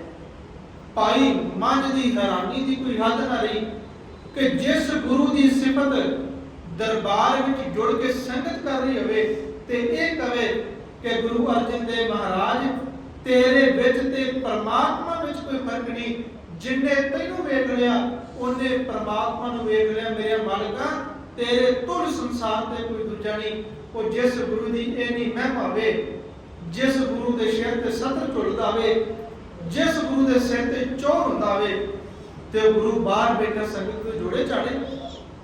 भाई मंझ की हैरानी की हद ना रही, बाहर आए, ਆਣ ਕੇ ਚਰਨਾਂ ਤੇ ਢਹਿ ਪਏ ਤੇ ਚਰਨਾਂ ਤੇ ਢਹਿ ਕੇ ਇੱਕ ਬੇਨਤੀ ਕੀਤੀ, ਮੇਰੇ ਮਾਲਕਾ ਜਿਹੜੀ ਸਿੱਖੀ ਦਾ ਬੂਟਾ ਤੇਰੇ ਹਿਰਦੇ ਵਿੱਚ ਪਲ ਰਿਹਾ, ਕਿਰਪਾ ਕਰ ਇਸ ਬੂਟੇ ਦਾ ਇੱਕ ਫਲ ਤੋੜ ਕੇ ਮੇਰੀ ਝੋਲੀ ਵਿੱਚ ਵੀ ਪਾ ਦੇ। ਮੈਨੂੰ ਸਿੱਖੀ ਬਖਸ਼ ਕੇ ਨਿਵਾ ਦੇ, ਮੈਨੂੰ ਸਿੱਖ ਬਣਾ ਲੈ। ਮੈਂ ਤੇਰਾ ਸਿੱਖ ਬਣਨਾ ਚਾਹੁੰਦਾ। ਮੈਂ ਸੰਸਾਰ ਤੇ ਭਰਮਿਆ, ਕੁੱਲ ਦੁਨੀਆ ਤੇ ਧੱਕੇ ਖਾਦੇ ਮੇਰੇ ਮਾਲਕਾ, ਜਿਹੜੀ ਸ਼ਾਂਤੀ, ਜਿਹੜੀ ਰੂਹਾਨੀਅਤ, ਜਿਹੜਾ ਅਧਿਆਤਮਕ ਜੀਵਨ ਤੇਰੇ ਜੀਵਨ ਵਿੱਚ ਵੇਖਿਆ, ਤੇਰੇ ਸਿੱਖਾਂ ਵਿੱਚ ਵੇਖਿਆ, ਜਿਸ ਅਧਿਆਤਮਕ ਜੀਵਨ ਦੀ ਜਾਗ ਤੇਰੀ ਬਾਣੀ ਲਾਉਂਦੀ ਹੈ ਮੇਰੇ ਮਾਲਕਾ, ਮੈਨੂੰ ਸੰਸਾਰ ਤੇ ਕਿਤੇ ਨਹੀਂ ਮਿਲੀ। ਕਿਰਪਾ ਕਰ ਮੈਨੂੰ ਸਿੱਖੀ ਬਖਸ਼, ਮੈਨੂੰ ਆਪਣਾ ਸਿੱਖ ਬਣਾ, ਮੈਨੂੰ ਸਿੱਖ ਬਣਾ ਲੈ। ਤਾਂ ਗੁਰੂ ਅਰਜਨ ਸਾਹਿਬ ਮਹਾਰਾਜ ਨੇ ਕਿਹਾ ਸੀ, ਭਾਈ ਮੱਝ ਇਹ ਸਿੱਖੀ ਮਹਾਨ ਹੈ। ਗੁਰੂ ਨਾਨਕ ਨੇ ਸਿਰ ਮੰਨ ਕੇ ਸਿੱਖੀ ਦਿੱਤੀ ਸੀ ਤੇ ਪੜਿਆ ਸਿੱਖੀ ਤੇ ਸਿੱਖੀ ਨਹੀਂ ਹੁੰਦੀ। ਜਿਸ ਸਿੱਖੀ ਬਾਬਤ ਭਾਈ ਗੁਰਦਾਸ ਜੀ ਨੇ ਕਿਹਾ ਸੀ ਕਿ ਗੁਰ ਸਿੱਖੀ ਬਾਰੀਕ ਹੈ, ਖੰਡੇ ਧਾਰ ਗਲੀ ਇੱਕ ਪੀੜੀ, ਉੱਥੇ ਟਿਕੇ ਨਾ ਪੁਣਖਣਾ, ਉੱਪਰ ਚੱਲ ਨਾ ਸਕੇ। ਕਹਿੰਦੇ ਜਿਵੇਂ ਖੰਡੇ ਦੀ ਤਾਰ ਹੈ ਉਹ ਬੜੀ ਬਰੀਕ ਹੈ, ਤੇ ਕਹਿੰਦੇ ਖੰਡੇ ਦੀ ਤਾਰ ਇੰਨੀ ਬਰੀਕ ਹੈ ਉਹਦੇ ਉੱਪਰ ਮੱਛਰ ਤੇ ਕੀੜੀ ਵੀ ਨਹੀਂ ਚੱਲ ਸਕਦੀ। ਪੜਿਆ ਗੁਰੂ ਦੀ ਸਿੱਖੀ ਦਾ ਮਾਰਗ ਵੀ ਇੰਨਾ ਕਠਿਨ ਹੈ, ਇਹ ਤੇ ਚੱਲਣਾ ਕੋਈ ਆਸਾਨ ਨਹੀਂ। ਤੇ ਤੂੰ ਪਹਿਲਾਂ ਬੜੀਆਂ ਸਿੱਖੀਆਂ ਆਪਣੇ ਮਨ ਚ ਪਾਲੀਆਂ ਨੇ, ਕਈ ਡੇਰਿਆਂ ਨੂੰ ਪੂਜਦਾ ਏ, ਕਈ ਮੜੀਆਂ ਤੇ ਕਬਰਾਂ ਨੂੰ ਪੂਜਦਾ ਏ, ਤੈਨੂੰ ਸਿੱਖੀ ਕਿੱਥੋਂ ਮਿਲੀ? ਤਾਂ ਭਾਈ ਮੱਝ ਨੇ ਉਹਦੇ ਤੋਂ ਪ੍ਰਣ ਕੀਤਾ। ਤੇ ਭਾਈ ਮੱਝ ਦਾ ਪ੍ਰਣ ਇਤਿਹਾਸ ਵਿੱਚ ਤੁਸੀਂ ਪੜਿਆ ਹੋਵੇਗਾ, ਜਦੋਂ ਸੇਵਾ ਕਰਨ ਵਾਸਤੇ ਜਾਂਦੇ ਨੇ ਤੇ ਲੰਗਰ ਚੋਂ ਪ੍ਰਸ਼ਾਦਾ ਛਕਦੇ ਤੇ ਗੁਰੂ ਅਰਜਨ ਸਾਹਿਬ ਮਹਾਰਾਜ ਨੇ ਕਿਹਾ, ਭਾਈ ਮੱਝ ਲੰਗਰ ਚ ਸੇਵਾ ਤੇ ਕਰਦਾ ਹੈ, ਪ੍ਰਸ਼ਾਦਾ ਕਿੱਥੋਂ ਛਕਦਾ ਹੈ? ਤਾਂ ਭਾਈ ਮੱਝ ਨੇ ਕਿਹਾ, ਮੇਰੇ ਮਾਲਕ ਜੀ ਲੰਗਰ ਵਿੱਚ ਬੈਠ ਕੇ ਪ੍ਰਸ਼ਾਦਾ ਛਕਦਾ। ਤੇ ਮੇਰੇ ਮਾਲਕ ਨੇ ਕਿਹਾ, ਭਾਈ ਮੱਝ ਇਹ ਸੇਵਾ ਤੇ ਨਾ ਆਈ, ਜਿੰਨੀ ਸੇਵਾ ਕਰਦਾ ਉਹਨਾਂ ਤੇ ਤੂੰ ਪ੍ਰਸ਼ਾਦਾ ਛਕ ਲੈ। ਭਾਈ ਮੱਝ ਨੇ ਪ੍ਰਸ਼ਾਦਾ ਛਕਣਾ ਬੰਦ ਕਰ ਦਿੱਤਾ। ਕੀ ਕੀਤਾ? ਜਿਹੜਾ ਝੂਠਾ ਭੋਜਨ ਸੰਗਤ ਦਾ ਬਚਦਾ ਹੈ, ਭਾਈ ਮੱਝ ਬਾਹਰ ਖਲੋਤਾ ਉਸ ਭੋਜਨ ਨੂੰ ਛਕ ਲੈਂਦਾ ਹੈ। ਗੁਰੂ ਅਰਜਨ ਸਾਹਿਬ ਮਹਾਰਾਜ ਨੇ ਫਿਰ ਪੁੱਛ ਲਿਆ, ਭਾਈ ਮੱਝ ਪ੍ਰਸ਼ਾਦਾ ਕਿੱਥੋਂ ਛਕਦਾ ਹੈ? ਤੇ ਭਾਈ ਮੱਝ ਕਹਿੰਦੇ, ਮੇਰੇ ਮਾਲਕ ਜੀ ਜੋ ਸੰਗਤ ਦਾ ਝੂਠਾ ਬਚਦਾ ਹੈ ਉਹਨੂੰ ਛਕ ਕੇ ਪੇਟ ਭਰ ਦਿੰਦਾ। ਮਾਲਿਕ ਕਹਿੰਦੇ ਉਹ ਤੇ ਪਸ਼ੂ ਪੰਛੀਆਂ ਦੇ ਲਈ ਹੈ, ਤੇ ਭਲਿਆ ਕਿਸੇ ਦਾ ਹੱਕ ਮਾਰਦਾ ਜਾਇਜ਼ ਤੇ ਨਹੀਂ। ਭਾਈ ਮੱਝ ਨੇ ਉੱਥੋਂ ਛਕਣਾ ਬੰਦ ਕਰ ਦਿੱਤਾ। ਗੁਰੂ ਘਰ ਅੰਦਰ ਸੇਵਾ ਕਰਦਾ ਹੈ, ਕਿਰਤ ਕਰਦਾ ਹੈ, ਕਿਰਤ ਕਰਕੇ ਜੋ ਚਾਰ ਪੈਸੇ ਹੁੰਦੇ ਨੇ ਉਹਨਾਂ ਨਾਲ ਜੋ ਪ੍ਰਾਪਤ ਹੁੰਦਾ ਭੋਜਨ ਹੈ ਭਾਈ ਮੱਝ ਛਕ ਲੈਂਦਾ ਹੈ, ਉਸ ਮਾਲਕ ਦਾ ਸ਼ੁਕਰ ਕਰਦਾ ਹੈ। ਇੱਕ ਦਿਨ ਭਾਈ ਮੱਝ ਖੂਹ ਵਿੱਚ ਡਿੱਗ ਗਿਆ ਤੇ ਭਲਿਓ ਇਹ ਗੱਲ ਯਾਦ ਰੱਖਿਓ, ਉਹ ਖੂਹ ਕੇਵਲ ਦੁਨਿਆਵੀ ਖੂਹ ਨਹੀਂ ਸੀ, ਉਹ ਖੂਹ ਨਿਮਰਤਾ ਦਾ ਖੂਹ ਸੀ। ਗੁਰੂ ਇਹ ਗੱਲ ਕਹਿੰਦਾ, ਭਲਿਆ ਤੂੰ ਮੇਰੇ ਦਰ ਤੇ ਆਉਂਦਾ ਤੇ ਹੈ, ਪਰ ਤੈਨੂੰ ਮੋਢਿਆਂ ਤੋਂ ਫੜ ਕੇ ਮੈਂ ਉਦੋਂ ਚੁੱਕਾਂਗਾ ਜਿੱਦਣ ਤੂੰ ਭਾਈ ਮੱਝ ਵਾਂਗ ਡਿੱਗ ਗਿਆ, ਜਿੱਦਣ ਹੰਕਾਰ ਨੂੰ ਤਿਆਗ ਦਿੱਤਾ, ਜਿੱਦਣ ਹਉਮੈ ਮਾਰ ਲਈ, ਜਿੱਦਣ ਮਨ ਨੂੰ ਮਾਰ ਲਿਆ ਤੇ ਗੁਰੂ ਦੇ ਚਰਨਾਂ ਵਿੱਚ ਆਣ ਕੇ ਡਿੱਗ ਗਿਆ। ਭਲਿਆ ਉਦੋਂ ਗੁਰੂ ਤੈਨੂੰ ਆਪ ਚੁੱਕ ਕੇ ਸੀਨੀ ਨਾਲ ਆਉਂਦੇ। ਭਾਈ ਮੱਝ ਡਿੱਗਾਏ ਤਾਂ ਫਿਰ ਗੁਰੂ ਅਰਜਨ ਸਾਹਿਬ ਮਹਾਰਾਜ ਨੇ ਖੂਹ ਚੋਂ ਬਾਹਰ ਕੱਢ ਕੇ ਭਾਈ ਮੱਝ ਨੂੰ ਕਿਹਾ ਸੀ ਕਿ ਮੱਝ ਪਿਆਰਾ ਗੁਰੂ ਕੋ, ਗੁਰ ਮੱਝ ਪਿਆਰਾ, ਮੱਝ ਗੁਰੂ ਕਾ ਬੋਝ ਥਾ, ਜਗ ਲੰਘਣ ਆਰਾ। ਮਾਲਕ ਕਹਿੰਦੇ ਮੈਨੂੰ ਮੱਝ ਪਿਆਰਾ ਏ ਤੇ ਮੱਝ ਨੂੰ ਗੁਰੂ ਪਿਆਰਾ ਏ। ਮੱਝ ਸਾਡਾ ਜਹਾਜ਼ ਹੈ, ਜਿਹੜਾ ਭਾਈ ਮੱਝ ਵਾਂਗ ਸੇਵਾ ਤੇ ਕਰਨਾ ਕਰੇਗਾ ਉਹ ਇਸ ਸੰਸਾਰ ਸਮੁੰਦਰ ਤੋਂ ਇਸ ਸੇਵਾ ਦੇ ਜਹਾਜ਼ ਤੇ ਚੜ ਕੇ ਪਾਰ ਉਤਰ ਜਾਏਗਾ। ਮਾਲਕ ਨੇ ਨਿਮਰਤਾ ਦੇ ਪੁੰਜ ਨੇ ਆਪਣੇ ਸਿੱਖਾਂ ਦੇ ਹਿਰਦੇ ਵਿੱਚ ਨਿਮਰਤਾ ਦਾ ਬੀਜ ਬੀਜਿਆ। ਉਹ ਮਾਲਕ ਦੇ ਕੱਲੇ ਕੱਲੇ ਸਿੱਖ ਦੇ ਜੀਵਨ ਤੋਂ ਚਲਕਾਰੇ ਪੈਂਦੇ। ਮਾਲਕ ਦੇ ਜੀਵਨ ਦੀਆਂ ਬੇਅੰਤ ਘਟਨਾਵਾਂ ਨੇ, ਪਰ ਵਕਤ ਦੀ ਇਜਾਜ਼ਤ ਨਹੀਂ। ਜਦੋਂ ਇਸ ਤੋਂ ਅੱਗੇ ਆਪਾਂ ਇਤਿਹਾਸ ਨੂੰ ਪੜ੍ਹਦੇ ਹਾਂ, ਗੁਰੂ ਅਰਜਨ ਦੇਵ ਮਹਾਰਾਜ ਦੇ ਘਰ ਅੰਦਰ ਇੱਕ ਪੁੱਤਰ ਦਾ ਜਨਮ ਹੋਇਆ, ਜਿਨ੍ਹਾਂ ਦਾ ਨਾਮ ਹੈ ਸਾਹਿਬ ਸ੍ਰੀ ਗੁਰੂ ਹਰਗੋਬਿੰਦ ਮਹਾਰਾਜ, ਮੀਰ ਤੇ ਪੀਰ ਦੇ ਪੁੱਤਰ, ਜਿਨ੍ਹਾਂ ਦੇ ਪ੍ਰਥਾਏ ਭਾਈ ਗੁਰਦਾਸ ਜੀ ਨੇ ਕਿਹਾ ਸੀ ਕਿ ਪੰਜ ਪਿਆਲੇ ਪੰਜ ਪੀਰ, ਛਠਮ ਪੀਰ ਬੈਠਾ ਗੁਰ ਭਾਲੇ। ਕਹਿੰਦੇ ਕਿ ਇਹ ਭਾਰੀ ਗੁਰੂ ਹੈ ਜਿਹੜਾ ਛੇਵਾਂ ਗੁਰੂ ਹੈ, ਇਹਦੇ ਵਰਗਾ ਭਾਰੀ ਗੁਰੂ ਕੋਈ ਦੂਜਾ ਨਹੀਂ। ਇਹਦੇ ਤੋਂ ਪਹਿਲਾਂ ਗੁਰੂ ਹਰਗੋਬਿੰਦ ਸਾਹਿਬ ਮਹਾਰਾਜ ਦੇ ਪਿਤਾ ਗੁਰੂ ਅਰਜਨ ਦੇਵ ਮਹਾਰਾਜ ਨੂੰ ਗੁਰੂ ਅਮਰਦਾਸ ਮਹਾਰਾਜ ਨੇ ਕਿਹਾ ਸੀ ਕਿ ਭਾਰੀ ਪੁਰਖ ਹੈ ਜਿਹਨੇ ਸਾਡੀ ਮੰਜੀ ਹਿਲਾ ਦਿੱਤੀ ਹੈ। ਉਸ ਮਾਲਕ ਭਾਰੀ ਪੁਰਖ ਸਤਿਗੁਰੂ ਅਰਜਨ ਦੇਵ ਮਹਾਰਾਜ ਦੇ ਘਰ ਜਿਹੜਾ ਪੁੱਤਰ ਨੇ ਜਨਮ ਲਿਆ, ਉਹਦੀ ਸਿਫਤ ਕਰਦੇ ਹੋਏ ਭਾਈ ਗੁਰਦਾਸ ਜੀ ਕਹਿੰਦੇ ਕਿ ਪੰਜ ਪਿਆਲੇ ਪੰਜ ਪੀਰ, ਛਠਮ ਪੀਰ ਬੈਠਾ ਗੁਰ ਭਾਰੀ, ਅਰਜਨ ਕਾਇਆ ਪਲਟ ਕੇ ਮੂਰਤ ਹਾਰ ਗੋਬਿੰਦ ਸਵਾਰ। ਤੇ ਫਿਰ ਮਾਲਕ ਨੇ ਅੱਗੇ ਜਾ ਕੇ ਸਿਫਤ ਕੀਤੀ ਸੀ ਕਿ ਦਲ ਭੰਜਨ ਗੁਰ ਸੂਰਮਾ, ਵੱਡ ਜੋਧਾ ਬਹੁ ਪਰਉਪਕਾਰ। ਕਿ ਗੁਰੂ ਹਰਗੋਬਿੰਦ ਮਹਾਰਾਜ ਦਲਾਂ ਨੂੰ ਭੰਨਣ ਵਾਲਾ ਏ, ਵੱਡਾ ਸੂਰਮਾ ਏ। ਤੇ ਕੇਵਲ ਵੱਡਾ ਸੂਰਮਾ ਨਹੀਂ, ਉਹ ਮਾਲਕ ਪਰਉਪਕਾਰ ਵੀ ਕਰਦਾ ਏ। ਉਹਦੇ ਵਰਗਾ ਪਰਉਪਕਾਰੀ ਹੋਰ ਕੋਈ ਸੰਸਾਰ ਦੇ ਵਿੱਚ ਨਹੀਂ। ਐਡਾ ਮਹਾਨ ਹੈ ਗੁਰੂ ਹਰਗੋਬਿੰਦ ਮਹਾਰਾਜ। ਉਹਨਾਂ ਦੇ ਘਰ ਸੰਨ 1621 ਈਸਵੀ ਦੇ ਅੰਦਰ 1 ਅਪ੍ਰੈਲ ਵਾਲੇ ਦਿਨ ਅੰਮ੍ਰਿਤਸਰ ਸਾਹਿਬ ਦੀ ਪਾਵਨ ਧਰਤੀ ਤੇ ਗੁਰੂ ਕੇ ਮੈਲ ਮਾਤਾ ਨਾਨਕੀ ਜੀ ਦੀ ਪਾਵਨ ਕੁੱਖ ਤੋਂ ਗੁਰੂ ਤੇਗ ਬਹਾਦਰ ਜੀ ਮਹਾਰਾਜ ਦਾ ਪ੍ਰਕਾਸ਼ ਹੋਇਆ, ਜਿਨ੍ਹਾਂ ਦੇ ਬਾਬਤ ਗੁਰੂ ਗੋਬਿੰਦ ਸਿੰਘ ਮਹਾਰਾਜ ਦੇ ਹਜੂਰੀ ਕਵੀ ਸੈਨਾਪਤ ਕਹਿੰਦੇ ਹਨ ਕਿ ਪ੍ਰਗਟ ਭਏ ਗੁਰੂ ਤੇਗ ਬਹਾਦਰ ਸਗਲ ਸ੍ਰਿਸ਼ਟ ਢਾਪੀ ਚ।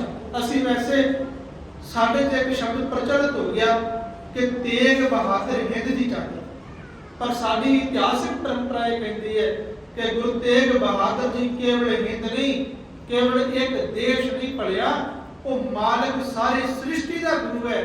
ਤੇ ਉਹ ਮਾਲਕ ਦੀ ਜਿਹੜੀ ਚਾਦਰ ਹੈ ਉਹ ਸ੍ਰਿਸ਼ਟੀ ਦੀ ਪੱਤ ਨੂੰ ਢੱਕਦੀ ਹੈ। ਕਿਸੇ ਇੱਕ ਦੇਸ਼, ਇੱਕ ਵਿਅਕਤੀ, ਇੱਕ ਮਜ਼ਹਬ ਦੀ ਪੱਤ ਨਹੀਂ, ਉਹ ਮਾਲਕ ਵੱਡਾ ਹੈ। ਗੁਰੂ ਤੇਗ ਬਹਾਦਰ ਮਹਾਰਾਜ ਦਾ ਪ੍ਰਕਾਸ਼ ਹੋਇਆ। ਇਤਿਹਾਸਕਾਰ ਕਹਿੰਦੇ ਨੇ ਗੁਰੂ ਘਰ ਦੇ ਸੇਵਕ ਨੇ, ਅੰਮ੍ਰਿਤ ਵੇਲੇ ਦਾ ਵਕਤ ਹੈ, ਰਾਤ ਦਾ ਤੀਜਾ ਪਹਿਰ, ਕੋਈ ਵਕਤ ਨਿਸ਼ਚਿਤ ਨਹੀਂ, ਅੰਮ੍ਰਿਤ ਵੇਲਾ ਹੁੰਦਾ ਇਤਿਹਾਸ ਵਿੱਚ। ਤੇ ਕਹਿਣ ਤੋਂ ਭਾਵ ਕਿ ਕੋਈ 4, 4:30, 5 ਵਜੇ ਦਾ ਵਕਤ ਹੈ ਜਦੋਂ ਮਾਲਕ ਦਾ ਪ੍ਰਕਾਸ਼ ਹੋਇਆ। ਗੁਰੂ ਤੇਗ ਬਹਾਦਰ ਮਹਾਰਾਜ ਦਾ ਪ੍ਰਕਾਸ਼ ਗੁਰੂ ਕੇ ਮੈਲ ਵਿੱਚ ਹੁੰਦਾ ਹੈ। ਤੇ ਹਰਿਮੰਦਰ ਸਾਹਿਬ ਗੁਰੂ ਹਰਗੋਬਿੰਦ ਮਹਾਰਾਜ ਬੈਠੇ ਆਸਾ ਕੀ ਵਾਰ ਦਾ ਕੀਰਤਨ ਸਰਵਣ ਕਰਦੇ, ਕੀਰਤਨ ਸਰਵਣ ਕਰ ਰਹੇ ਨੇ। ਇਤਿਹਾਸਕਾਰ ਕਹਿੰਦੇ ਨੇ ਕਿ ਸੇਵਕ ਜਾਂਦਾ ਹੈ ਤੇ ਜਾ ਕੇ ਗੁਰੂ ਹਰਗੋਬਿੰਦ ਮਹਾਰਾਜ ਨੂੰ ਕਹਿੰਦੇ, ਮਾਲਕ ਜੀ ਤੁਹਾਡੇ ਘਰ ਵਿੱਚ ਇੱਕ ਪੁੱਤਰ ਨੇ ਜਨਮ ਲਿਆ। ਗੁਰੂ ਹਰਗੋਬਿੰਦ ਮਹਾਰਾਜ ਸ਼ਾਂਤ ਚਿੱਤ ਅਡੋਲ ਗੁਰੂ ਕੀ ਹਜ਼ੂਰੀ ਵਿੱਚ ਬੈਠੇ ਰਹਿੰਦੇ, ਆਸਾ ਕੀ ਵਾਰ ਦਾ ਕੀਰਤਨ ਸਰਵਣ ਕਰਦੇ ਨੇ। ਤੇ ਕੀਰਤਨ ਸਰਵਣ ਕਰਨ ਤੋਂ ਬਾਅਦ ਮਾਲਕ ਗੁਰੂ ਕੇ ਮਹਿਲ ਆਉਂਦੇ ਨੇ।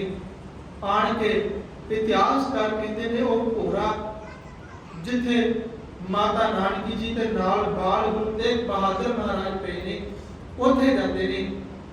ਆਪਣੇ ਹੱਥਾਂ ਵਿੱਚ ਆਪਣੇ ਛੋਟੇ ਪੁੱਤਰ ਨੂੰ ਚੁੱਕਦੇ ਨੇ ਤੇ ਗੱਲ ਨਾਲ ਲਾ ਕੇ ਕਹਿੰਦੇ ਨੇ ਕਿ ਸਾਡਾ ਪੁੱਤਰ ਧਰਮ ਦੀ ਰੱਖਿਆ ਕਰੇਗਾ।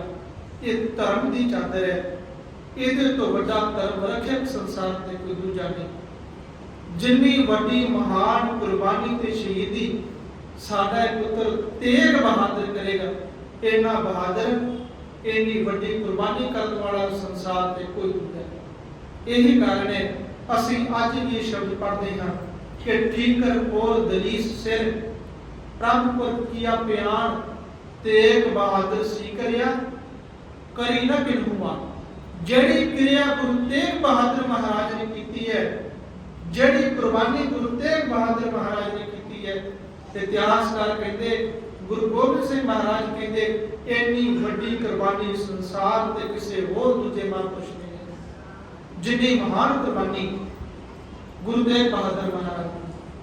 ਗੁਰੂ ਹਰਗੋਬਿੰਦ ਮਹਾਰਾਜ ਦੀ ਹਜ਼ੂਰੀ ਅੰਦਰ ਗੁਰੂ ਤੇਗ ਬਹਾਦਰ ਮਹਾਰਾਜ ਦੀ ਪਰਵਰਿਸ਼ ਹੋਈ। ਮਾਲਕ ਦਾ ਸੁਭਾਅ ਬਚਪਨ ਤੋਂ ਬੜਾ ਦਿਆਲੂ ਹੈ।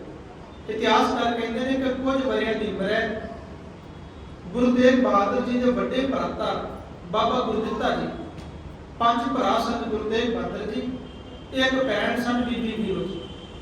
ਵੱਡੇ ਭਰਾਤਾ ਬਾਬਾ ਗੁਰਦਿੱਤਾ ਜੀ ਦਾ ਵਿਆਹ ਹੈ ਤੇ ਜਿਹੜੀ ਬਰਾਤ ਹੈ ਉਹ ਕੀਰਤਪੁਰ ਸਾਹਿਬ ਦੀ ਧਰਤੀ ਤੋਂ ਬਟਾਲੇ ਵਿਖੇ ਹੋਈ। ਬਟਾਲਾ ਨਗਰ ਉਹ ਜਿੱਥੇ ਗੁਰੂ ਨਾਨਕ ਦੇਵ ਜੀ ਮਹਾਰਾਜ ਦਾ ਵਿਆਹ ਹੋਇਆ, ਜ਼ਿਲ੍ਹੇ ਗੁਰਦਾਸਪੁਰ ਦੇ ਵਿੱਚ ਪੈਂਦਾ। ਉਸ ਜਗ੍ਹਾ ਤੇ ਗੁਰਦੁਆਰਾ ਕੰਧ ਸਾਹਿਬ ਸੁਸ਼ੋਭਿਤ ਹੈ। ਹੋ ਸਕਦਾ ਹੈ ਆਪ ਸੰਗਤ ਵਿੱਚੋਂ ਕਿਸੇ ਨੇ ਦਰਸ਼ਨ ਕੀਤੇ ਹੋ। ਉਸ ਨਗਰ ਦੇ ਵਿੱਚ ਬਰਾਤ ਹੋਣੀ ਹੈ ਤੇ ਮਾਤਾ ਨਾਨਕੀ ਜੀ ਕੀ ਕਰਦੇ ਨੇ, ਪਹਿਲਾਂ ਛੋਟੇ ਪੁੱਤਰ ਨੂੰ ਤਿਆਰ ਕਰਦੇ ਨੇ, ਗੁਰੂ ਤੇਗ ਬਹਾਦਰ ਮਹਾਰਾਜ ਜੀ। ਕਿ ਛੋਟੇ ਬੱਚੇ ਨੂੰ ਮਾਵਾਂ ਪਹਿਲਾਂ ਤਿਆਰ ਕਰਦੀਆਂ ਨੇ ਕਿ ਪਹਿਲਾਂ ਛੋਟੇ ਬੱਚੇ ਨੂੰ ਤਿਆਰ ਕਰ ਲਈਏ, ਸਿਆਣੇ ਆਪੇ ਤਿਆਰ ਹੋ ਜਾਣ। ਗੁਰੂ ਤੇਗ ਬਹਾਦਰ ਜੀ ਨੂੰ ਤਿਆਰ ਕੀਤਾ, ਸਿਰ ਤੇ ਦਸਤਾਰ ਸਜਾਈ, ਨਵੀਂ ਸੁਨਹਿਰੀ ਪੁਸ਼ਾਕ ਉਹਨਾਂ ਦੇ ਤਨ ਤੇ ਪਹਿਰਾ ਦਿੱਤੀ ਤੇ ਬਾਅਦ ਵਿੱਚ ਗੁਰੂ ਤੇਗ ਬਹਾਦਰ ਮਹਾਰਾਜ ਬਾਹਰ ਖੇਡਣ ਵਾਸਤੇ ਚਲੇ ਗਏ। ਬਾਹਰ ਗਏ ਗੁਰੂ ਤੇਗ ਬਹਾਦਰ ਮਹਾਰਾਜ ਨੇ ਕੀ ਦੇਖਾ ਕਿ ਗਲੀ ਦੇ ਵਿੱਚ ਇੱਕ ਛੋਟਾ ਬੱਚਾ ਜਿਹੜਾ ਖੇਡ ਰਿਹਾ ਹੈ, ਢਿੱਡ ਤੋਂ ਭੁੱਖਾ ਹੈ ਤੇ ਤਨ ਢੱਕਣ ਵਾਸਤੇ ਕੋਈ ਕੱਪੜਾ ਨਹੀਂ, ਠੰਡ ਦੇ ਦਿਨ ਹੈ, ਠੰਡ ਨਾਲ ਠਰ ਰਿਹਾ ਹੈ। ਉਹਦੇ ਤਨ ਨੂੰ ਨੰਗਿਆ ਵੇਖ ਕੇ ਗੁਰੂ ਤੇਗ ਬਹਾਦਰ ਮਹਾਰਾਜ ਤਰਸਦੇ ਘਰ ਵਿੱਚ ਆ ਗਏ। ਬਚਪਨ ਦੇ ਵਿੱਚ ਨੇ ਜਦੋਂ ਬੱਚੇ ਆਪਣੇ ਕੱਪੜਿਆਂ ਲਈ ਲੜਦੇ ਨੇ, ਆਪਣੇ ਖਿਡੌਣਿਆਂ ਲਈ ਲੜਦੇ ਨੇ, ਖਾਣ ਵਾਲੀਆਂ ਵਸਤੂਆਂ ਲਈ ਲੜਦੇ ਨੇ, ਮਾਲਕ ਨੇ ਉਸ ਉਮਰ ਦੇ ਵਿੱਚ ਆਪਣੇ ਤਨ ਤੋਂ ਕੀਮਤੀ ਪੁਸ਼ਾਕ ਲਾ ਦਿੱਤੀ ਤੇ ਲਾ ਕੇ ਉਸ ਛੋਟੇ ਬੱਚੇ ਨੂੰ ਪਹਿਨਾ ਕੇ ਕਿਹਾ ਕਿ ਮੇਰੇ ਭਰਾ, ਮੇਰੇ ਨਾਲੋਂ ਵੱਧ ਇਸ ਪੁਸ਼ਾਕ ਦੀ ਤੈਨੂੰ ਲੋੜ ਹੈ। ਮੇਰੇ ਕੋਲ ਤਨ ਢੱਕਣ ਲਈ ਬੜਾ ਕੱਪੜਾ ਹੈ, ਪਰ ਤੇਰੇ ਕੋਲ ਤਨ ਢੱਕਣ ਲਈ ਕੱਪੜਾ ਨਹੀਂ, ਤੂੰ ਇਸ ਪੁਸ਼ਾਕ ਨੂੰ ਰੱਖ। ਮਾਲਕ ਨੇ ਪੁਸ਼ਾਕ ਦਿੱਤੀ, ਖਾਣ ਵਾਸਤੇ ਭੋਜਨ ਦਿੱਤਾ, ਚੱਲ ਕੇ ਘਰ ਵਿੱਚ ਆ ਗਏ ਤੇ ਮਾਤਾ ਨਾਨਕੀ ਜੀ ਵੇਖ ਕੇ ਪਹਿਲਾਂ ਗੁੱਸੇ ਦੇ ਵਿੱਚ ਆਏ ਕਿ ਮੈਂ ਤਿਆਰ ਕਰਕੇ ਕੱਲਿਆ ਸੀ ਕਿ ਬਰਾਤ ਤਿਆਰ ਹੈ, ਵਿਆਹ ਵਾਸਤੇ ਤੁਰ ਪੈਣਾ ਹੈ ਤੇ ਮੇਰੇ ਪੁੱਤਰਾਂ ਤੂੰ ਪੁਸ਼ਾਕ ਕਿੱਥੇ ਲਾ ਆਇਆ। ਗੁਰੂ ਹਰਗੋਬਿੰਦ ਸਾਹਿਬ ਮਹਾਰਾਜ ਨੂੰ ਸੱਦਿਆ, ਉਹਨਾਂ ਕੋਲ ਸ਼ਿਕਾਇਤ ਕੀਤੀ ਕਿ ਤੁਹਾਡੇ ਨੰਨੇ ਬਾਲ ਨੇ, ਨੰਨੇ ਸਾਹਿਬਜ਼ਾਦੇ ਨੇ ਨਵੀਂ ਪੁਸ਼ਾਕ ਸੀ ਕਿਹਦੇ ਤਨ ਤੇ ਪਾਈ ਸੀ, ਕਿਹਦੇ ਭਰਾ ਦਾ ਵਿਆਹ ਹੈ, ਪਾ ਕੇ ਜਾਵੇਗਾ ਤੇ ਬਾਹਰ ਕਿਤੇ ਗਵਾਇਆ ਹੈ, ਇਹਦੇ ਕੋਲੋਂ ਪੁੱਛੋ ਕਿ ਪੁਸ਼ਾਕ ਕਿੱਥੇ ਸੁੱਟ ਕੇ ਆਇਆ। ਤਾਂ ਗੁਰੂ ਤੇਗ ਬਹਾਦਰ ਮਹਾਰਾਜ ਆਪਣੇ ਗੁਰੂ ਪਿਤਾ ਦੇ ਹੱਥ ਜੋੜਦੇ ਨੇ, ਕਹਿੰਦੇ ਮੇਰੇ ਮਾਲਿਕ ਜੀ, ਮੇਰੀ ਇਸ ਪੁਸ਼ਾਕ ਦੇ ਨਾਲ ਉਸ ਬਾਹਰ ਇੱਕ ਗਰੀਬ ਬੱਚੇ ਨੂੰ ਇਸ ਪੁਸ਼ਾਕ ਦੀ ਜ਼ਿਆਦਾ ਲੋੜ ਸੀ। ਮੇਰੇ ਕੋਲ ਤਨ ਢੱਕਣ ਲਈ ਘਰ 'ਚ ਬੜਾ ਕੱਪੜਾ ਹੈ, ਪਰ ਮੇਰੇ ਮਾਲਕਾ ਮੈਂ ਵੇਖਿਆ ਉਹਦਾ ਤਨ ਢੱਕਣ ਲਈ ਉਹਦਾ ਮਾਂ ਪਿਓ ਨਹੀਂ ਸੀ, ਉਹਦਾ ਪੇਟ ਭਰਦੀ ਉਹਦੇ ਸਿਰ ਤੇ ਕੋਈ ਸਹਾਰਾ ਨਹੀਂ ਸੀ, ਉਹ ਠਰ ਗਿਆ ਸੀ, ਢਿੱਡੋਂ ਭੁੱਖਾ ਸੀ ਤੇ ਮੇਰੇ ਮਾਲਕਾ ਮੇਰੇ ਕੋਲ ਰਿਹਾ ਨਹੀਂ ਗਿਆ, ਮੈਂ ਉਹਦਾ ਤਨ ਢੱਕ ਆਇਆ। ਤਾਂ ਗੁਰੂ ਹਰਗੋਬਿੰਦ ਮਹਾਰਾਜ ਨੇ ਕਿਹਾ ਨਾਨਕੀ ਜੀ, ਅੱਜ ਤੁਹਾਡਾ ਪੁੱਤਰ ਬਾਲ ਉਮਰ ਦੇ ਵਿੱਚ ਇੱਕ ਗਰੀਬ ਬੱਚੇ ਦਾ ਤਨ ਢੱਕਣ ਵਾਸਤੇ ਆਪਣੀ ਪੁਸ਼ਾਕ ਲਾ ਕੇ ਦੇ ਕੇ ਆਇਆ। ਮੇਰੀ ਗੱਲ ਯਾਦ ਰੱਖਿਓ, ਆਉਣ ਵਾਲੇ ਵਕਤ ਅੰਦਰ ਤੁਹਾਡਾ ਇਹ ਪੁੱਤਰ ਹਿੰਦੁਸਤਾਨ ਦੀਆਂ ਔਰਤਾਂ ਦੀ ਇੱਜ਼ਤ ਢੱਕਣ ਦੇ ਲਈ ਆਪਣੇ ਸਿਰ ਦਾ ਬਲੀਦਾਨ ਵੀ ਦੇ ਕੇ ਆਵੇ। ਇਹਦੇ ਤੋਂ ਵੱਡੀ ਕੁਰਬਾਨੀ ਹੋਰ ਕੋਈ ਦੂਜੀ ਨਹੀਂ ਕਰੇਗਾ। ਇਹ ਕੁੱਲ ਸੰਸਾਰ ਦੀ ਜਿਹੜੀ ਪਾਪੋਂ ਨੂੰ ਆਪਣਾ ਸੀਸ ਦੇ ਕੇ ਟੱਕੇਗਾ ਤੁਹਾਡਾ। ਮੇਰੀ ਇਹ ਗੱਲ ਯਾਦ, ਵਕਤ ਗੁਜ਼ਰਦਾ ਹੈ ਕੀਰਤਪੁਰ ਸਾਹਿਬ ਦੇ ਸਥਾਨ ਤੇ ਇਤਿਹਾਸਕਾਰ ਕਹਿੰਦੇ ਨੇ ਸੰਨ 1634 ਈਸਵੀ ਦੇ ਵਿੱਚ, ਜਿਸ ਵਕਤ ਮਾਲਕ ਦੀ ਉਮਰ ਅਜੇ 13 ਸਾਲ ਹੈ, ਮਾਤਾ ਗੁਜਰੀ ਜੀ ਦੇ ਨਾਲ ਗੁਰੂ ਤੇਗ ਬਹਾਦਰ ਜੀ ਮਹਾਰਾਜ ਦਾ ਵਿਆਹ ਹੁੰਦਾ ਹੈ। ਲਾਲ ਚੰਦ ਜੀ ਜਿਹੜੇ ਕਰਤਾਰਪੁਰ ਸਾਹਿਬ ਰਹਿੰਦੇ ਨੇ, ਵੈਸੇ ਇਹਨਾਂ ਦਾ ਜਿਹੜਾ ਪੁਰਾਣਾ ਜੱਦੀ ਨਗਰ ਹੈ ਉਹ ਲਖਨੌਰ ਹਰਿਆਣੇ ਵਿੱਚ ਅੰਬਾਲੇ ਦੇ ਵਿੱਚ, ਕਰਤਾਰਪੁਰ ਇਹਨਾਂ ਨੇ ਆਣ ਕੇ ਪੱਕਾ ਟਿਕਾਣਾ ਕੀਤਾ। ਗੁਰੂ ਘਰ ਦੇ ਸ਼ਰਧਾਲੂ ਗੁਰੂ ਅਰਜਨ ਸਾਹਿਬ ਮਹਾਰਾਜ ਦੇ ਵਕਤ ਇਹਨਾਂ ਦੀ ਪੁੱਤਰੀ ਦਾ ਵਿਆਹ ਗੁਰੂ ਤੇਗ ਬਹਾਦਰ ਮਹਾਰਾਜ ਦੇ ਨਾਲ ਹੋਇਆ। ਗੁਰੂ ਨੇਤ ਗੁਰੂ ਹਰਗੋਬਿੰਦ ਮਹਾਰਾਜ ਜੀ ਨੇ ਆਪਣੀ ਜ਼ਿੰਦਗੀ 'ਚ 4 ਜਗ੍ਹਾ ਲੜੀਆਂ ਤੇ ਚੌਥੀ ਜੰਗ ਸੀ ਕਰਤਾਰਪੁਰ ਦੀ ਜੰਗ। ਅਜੇ ਵਿਆਹ ਨੂੰ ਕੁਝ ਵਕਤ ਹੋਇਆ ਹੈ ਤੇ ਮੁਗਲ ਜਿਹੜੇ ਨੇ ਗੁਰੂ ਦੇ ਉੱਪਰ ਹਮਲਾ ਕਰ ਦਿੰਦੇ ਨੇ ਤੇ ਗੁਰੂ ਹਰਗੋਬਿੰਦ ਮਹਾਰਾਜ ਮੈਦਾਨੇ ਜੰਗ ਦੇ ਅੰਦਰ ਭਾਈ ਜੇਠਾ ਜੀ, ਬਾਬਾ ਬਿਧੀ ਚੰਦ ਸੀਨਾ, ਗੁਰੂ ਕਾ ਸੀਨਾ, ਹੋਰ ਆਪਣੇ ਮਹਾਨ ਯੋਧੇ ਸਿੱਖਾਂ ਨੂੰ ਲੈ ਕੇ ਮੈਦਾਨੇ ਜੰਗ ਅੰਦਰ ਹੁੰਦੇ ਨੇ। ਗੁਰੂ ਤੇਗ ਬਹਾਦਰ ਮਹਾਰਾਜ ਆਪਣੇ ਗੁਰੂ ਪਿਤਾ ਦੇ ਹੁਕਮ ਦੇ ਨਾਲ ਮੈਦਾਨੇ ਜੰਗ ਦੇ ਅੰਦਰ ਤਲਵਾਰ ਦੇ ਯੋਧ ਹੁੰਦੇ ਨੇ। ਸਵੇਰ ਹੁੰਦੀ ਹੈ, ਜੰਗ ਸ਼ੁਰੂ ਹੁੰਦੀ ਹੈ ਤੇ ਸ਼ਾਮ ਦਾ ਵਕਤ ਆ ਜਾਂਦਾ ਹੈ, ਜੰਗ ਚੱਲ ਰਹੀ ਹੈ। ਮਾਤਾ ਗੁਜਰ ਕੌਰ ਜੀ ਤੇ ਮਾਤਾ ਨਾਨਕੀ ਜੀ ਉੱਪਰ ਚੁਬਾਰੇ ਉੱਤੇ ਚੜ੍ਹ ਕੇ ਮੈਦਾਨੇ ਜੰਗ ਨੂੰ ਵੇਖ ਰਹੇ ਨੇ। ਮਾਤਾ ਨਾਨਕੀ ਜੀ ਨੇ ਆਪਣੇ ਸਿਰ ਦੇ ਸਾਈਂ ਮੀਰੀ ਪੀਰੀ ਦੇ ਮਾਲਕ ਨੂੰ ਕਿਹਾ, ਮੇਰੇ ਪਤੀ ਜੀ, ਤੁਹਾਡਾ ਪੁੱਤਰ ਜੀ ਦੇ ਵਿਆਹ ਵਿੱਚ ਕੁਝ ਵਕਤ ਹੋਇਆ ਏ, ਉਹਦੀ ਜਿਹੜੀ ਪਤਨੀ ਉਹਦੇ ਹੱਥਾਂ ਦੀ ਅਜੇ ਮਹਿੰਦੀ ਵੀ ਨਹੀਂ ਲੱਗੀ, ਅਜੇ ਨਵਾਂ ਹੈ ਮਾਲਕ ਜੀ ਵਿਆਹ। ਉਹ ਮੈਦਾਨੇ ਜੰਗ ਅੰਦਰ ਸਵੇਰ ਦਾ ਜੰਗ ਕਰ ਰਿਹਾ ਏ ਤੇ ਆਵਾਜ਼ ਮਾਰੋ, ਉਹਨੇ ਬੜੀ ਜੰਗ ਕਰ ਲਈ, ਉਹ ਵਾਪਸ ਸੱਦ ਲਓ। ਤਾਂ ਗੁਰੂ ਹਰਗੋਬਿੰਦ ਮਹਾਰਾਜ ਨੇ ਆਪਣੇ ਮੁਖ ਤੋਂ ਬਚਨ ਮਾਤਾ ਨਾਨਕੀ ਜੀ ਨੂੰ ਕਹੇ ਸਨ, ਕਹਿੰਦੇ ਨਾਨਕੀ ਜੀ, ਇੱਕ ਗੱਲ ਹਿਰਦੇ ਚ ਵਸਾ ਲਿਓ, ਸੂਰਮਾ ਮੈਦਾਨੇ ਜੰਗ ਵਿੱਚੋਂ ਦੋ ਹਾਲਾਤਾਂ ਵਿੱਚ ਵਾਪਸ ਆਉਂਦਾ ਏ, ਜਾਂ ਤੇ ਮੈਦਾਨੇ ਜੰਗ ਅੰਦਰ ਦੁਸ਼ਮਣ ਨੂੰ ਖਤਮ ਕਰਕੇ ਫਤਿਹ ਪ੍ਰਾਪਤ ਕਰਕੇ ਮੈਦਾਨੇ ਜੰਗ ਚ ਵਾਪਸ ਆਵੇਗਾ, ਜਾਂ ਮੈਦਾਨੇ ਜੰਗ ਅੰਦਰ ਦੁਸ਼ਮਣ ਨਾਲ ਲੜਦਾ ਹੋਇਆ ਆਪਣੇ ਪ੍ਰਾਣਾਂ ਦਾ ਬਲੀਦਾਨ ਦੇ ਕੇ ਸ਼ਹਾਦਤ ਨੂੰ ਪ੍ਰਾਪਤ ਕਰਕੇ ਵਾਪਸ ਆਵੇਗਾ, ਉਹ ਜਿਉਂਦਾ ਨਹੀਂ ਆਵੇਗਾ। ਤੇਗ ਬਹਾਦਰ ਮੈਦਾਨੇ ਜੰਗ ਅੰਦਰ ਗਿਆ ਏ, ਅਜੇ ਵਿਆਹ ਕੁਝ ਵਕਤ ਹੋਇਆ ਏ ਤੇ ਗੁਰੂ ਹਰਗੋਬਿੰਦ ਮਹਾਰਾਜ ਕਹਿੰਦੇ, ਮੇਰਾ ਪੁੱਤਰ ਜਾਂ ਜਿੱਤ ਕੇ ਆਵੇਗਾ ਜਾਂ ਸ਼ਹੀਦੀ ਪ੍ਰਾਪਤ ਕਰਕੇ ਆਵੇਗਾ, ਉਹ ਮੈਦਾਨੇ ਜੰਗ ਨੂੰ ਛੱਡ ਕੇ ਵਾਪਸ ਨਹੀਂ ਭੱਜੇਗਾ। ਕਿਉਂ? ਕਿਉਂਕਿ ਇਸ ਮੇਰੇ ਪੁੱਤਰ ਦੇ ਸਿਰ ਤੇ ਬੜਾ ਭਾਰ ਹੋਣਾ ਹੈ, ਇਹਨੇ ਬੜੀਆਂ ਕੁਰਬਾਨੀਆਂ ਕਰਨੀਆਂ ਨੇ, ਇਹਦੇ ਵਰਗਾ ਕੁਰਬਾਨੀ ਕਰਨ ਵਾਲਾ ਕੋਈ ਦੂਜਾ ਨਹੀਂ ਹੋਵੇਗਾ। ਅੱਗੇ ਇਤਿਹਾਸ ਕਹਿੰਦਾ ਹੈ, ਕੀਰਤਪੁਰ ਸਾਹਿਬ ਦੀ ਪਾਵਨ ਧਰਤੀ ਤੇ ਸਨ 1634 ਈਸਵੀ ਤੋਂ ਬਾਅਦ ਇਹ ਮਾਲਕ ਦੀ ਚੌਥੀ ਤੇ ਆਖਰੀ ਜੰਗ ਸੀ। ਮਾਲਕ ਨੇ ਕੀਰਤਪੁਰ ਸਾਹਿਬ ਦੇ ਪਾਵਨ ਸਥਾਨ ਤੇ ਟਿਕਾਣਾ ਕੀਤਾ ਹੈ। ਕੀਰਤਪੁਰ ਸਾਹਿਬ ਦੀ ਪਾਵਨ ਧਰਤੀ ਦੇ ਉੱਤੇ ਹੀ ਗੁਰੂ ਹਰਗੋਬਿੰਦ ਮਹਾਰਾਜ ਨੇ ਸੰਨ 1644 ਅੰਦਰ ਆਪਣਾ ਸਰੀਰ ਤਿਆਗਿਆ ਹੈ ਤੇ ਗੁਰਤਾ ਦੀ ਜ਼ਿੰਮੇਵਾਰੀ ਸਾਹਿਬ ਸ੍ਰੀ ਗੁਰੂ ਹਰਿ ਮਹਾਰਾਜ ਨੂੰ ਦਿੱਤੀ ਹੈ। ਉੱਥੇ ਗੁਰੂ ਤੇਗ ਬਹਾਦਰ ਮਹਾਰਾਜ ਨੂੰ ਇਤਿਹਾਸਕਾਰ ਕਹਿੰਦੇ ਨੇ ਤਿੰਨ ਨਿਸ਼ਾਨੀਆਂ ਦਿੱਤੀਆਂ ਨੇ, ਇੱਕ ਕਟਾਰ ਦਿੱਤੀ, ਇੱਕ ਰਮਾਨ ਦਿੱਤਾ, ਇੱਕ ਪੋਥੀ ਦਿੱਤੀ ਤੇ ਕਿਹਾ, ਮੇਰੇ ਪੁੱਤਰ ਜੀ, ਇਹਨਾਂ ਨੂੰ ਵਿਸਾਰਨਾ ਨਾ, ਆਪਣੇ ਹਿਰਦੇ ਚ ਵਸਾ ਕੇ ਰੱਖਣਾ, ਬਾਣੀ ਹਿਰਦੇ ਚੋਂ ਕਦੇ ਜਾਵੇ ਨਾ। ਇਹ ਜਿਹੜੀ ਮੈਂ ਤੁਹਾਨੂੰ ਕਟਾਰ ਦੇ ਰਿਹਾ ਹਾਂ, ਇਹ ਇਸ ਗੱਲ ਦਾ ਪ੍ਰਤੀਕ ਹੈ ਕਿ ਤੁਹਾਡੇ ਹਿਰਦੇ ਦੇ ਵਿੱਚੋਂ ਵੀਰ ਰਸ ਨਹੀਂ ਨਿਕਲਣਾ ਚਾਹੀਦਾ, ਜਿਹਦਾ ਜ਼ਿਕਰ ਮਾਲਕ ਨੇ ਆਪਣੀ ਪਾਵਨ ਬਾਣੀ ਅੰਦਰ ਬੜਾ ਸੁੰਦਰ ਕੀਤਾ। ਮਾਲਕ ਦੇ 57 ਸ਼ਲੋਕ ਨੇ, 59 ਸ਼ਬਦ ਗੁਰੂ ਗ੍ਰੰਥ ਸਾਹਿਬ ਅੰਦਰ ਤੇ ਸ਼ਲੋਕਾਂ ਅੰਦਰ ਮਾਲਕ ਨੇ ਕਿਹਾ ਸੀ, ਪੈ ਬਾਹੂ ਕੋ ਦੇਤਨੈ ਨੈ ਪੈ ਬਾਹੂ ਆਨ, ਕਹੋ ਨਾਨਕ ਸੁਣ ਰੇਵਣਾ, ਗਿਆਨੀ ਤਾਏ ਬਖਾਨ। ਅਸਲ ਵਿੱਚ ਸੂਝਵਾਨ ਸਿਆਣਾ ਤੇ ਗਿਆਨੀ ਉਹ ਹੈ ਜਿਹੜਾ ਕਿਸੇ ਨੂੰ ਬੇਵਜ੍ਹਾ ਡਰਾਵੇ ਨਾ, ਤੇ ਜੇ ਕੋਈ ਡਰਾਉਣ ਆ ਜਾਵੇ ਤੇ ਉਹਦੇ ਪ੍ਰਭਾਵ ਨੂੰ ਕਬੂਲ ਨਾ ਕਰੇ। ਡਰਾਉਣ ਆਏ ਕੋਲੋਂ, ਚੜ ਕੇ ਆਏ ਕੋਲੋਂ ਡਰੇ ਨਾ, ਤੇ ਬੇਵਜ੍ਹਾ ਕਿਸੇ ਤੇ ਚੜਾਈ ਕਰਕੇ ਕਿਸੇ ਗਰੀਬ ਨੂੰ ਡਰਾਵੇ ਨਾ। ਅਸਲ ਦੇ ਵਿੱਚ ਗਿਆਨੀ ਹੋਏ।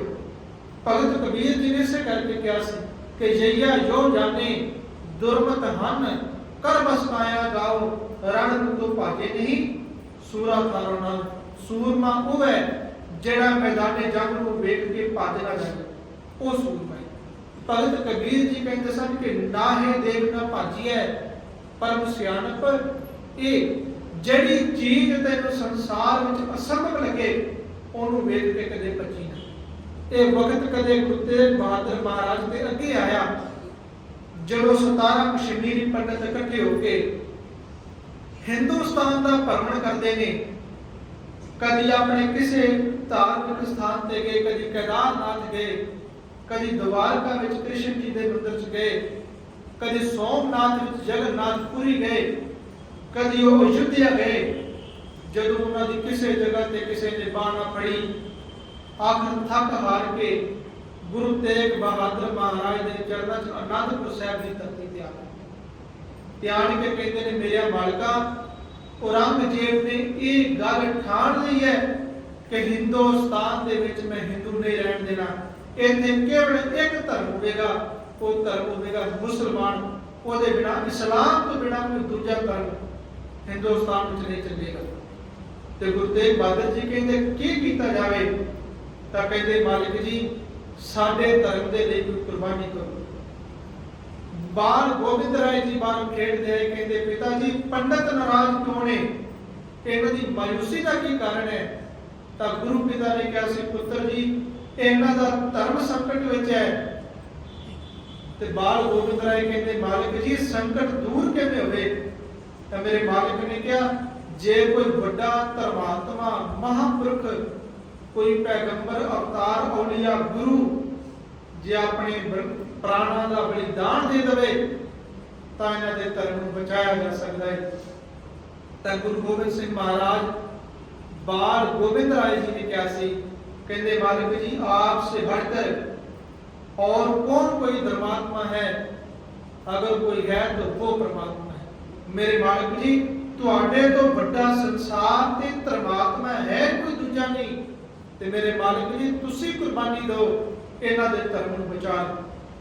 बाल गोबिंद राय गुरु तेग बहादुर महाराज कहते इन्हां दा धर्म बचा लो, इन्हां दा धर्म खतरे दे विच है, तुहाडे बिना कोई नहीं बचा सकता। ਉਹ बाल गोबिंद राय जी ने अपने पिता ਨੂੰ ਕਿਹਾ।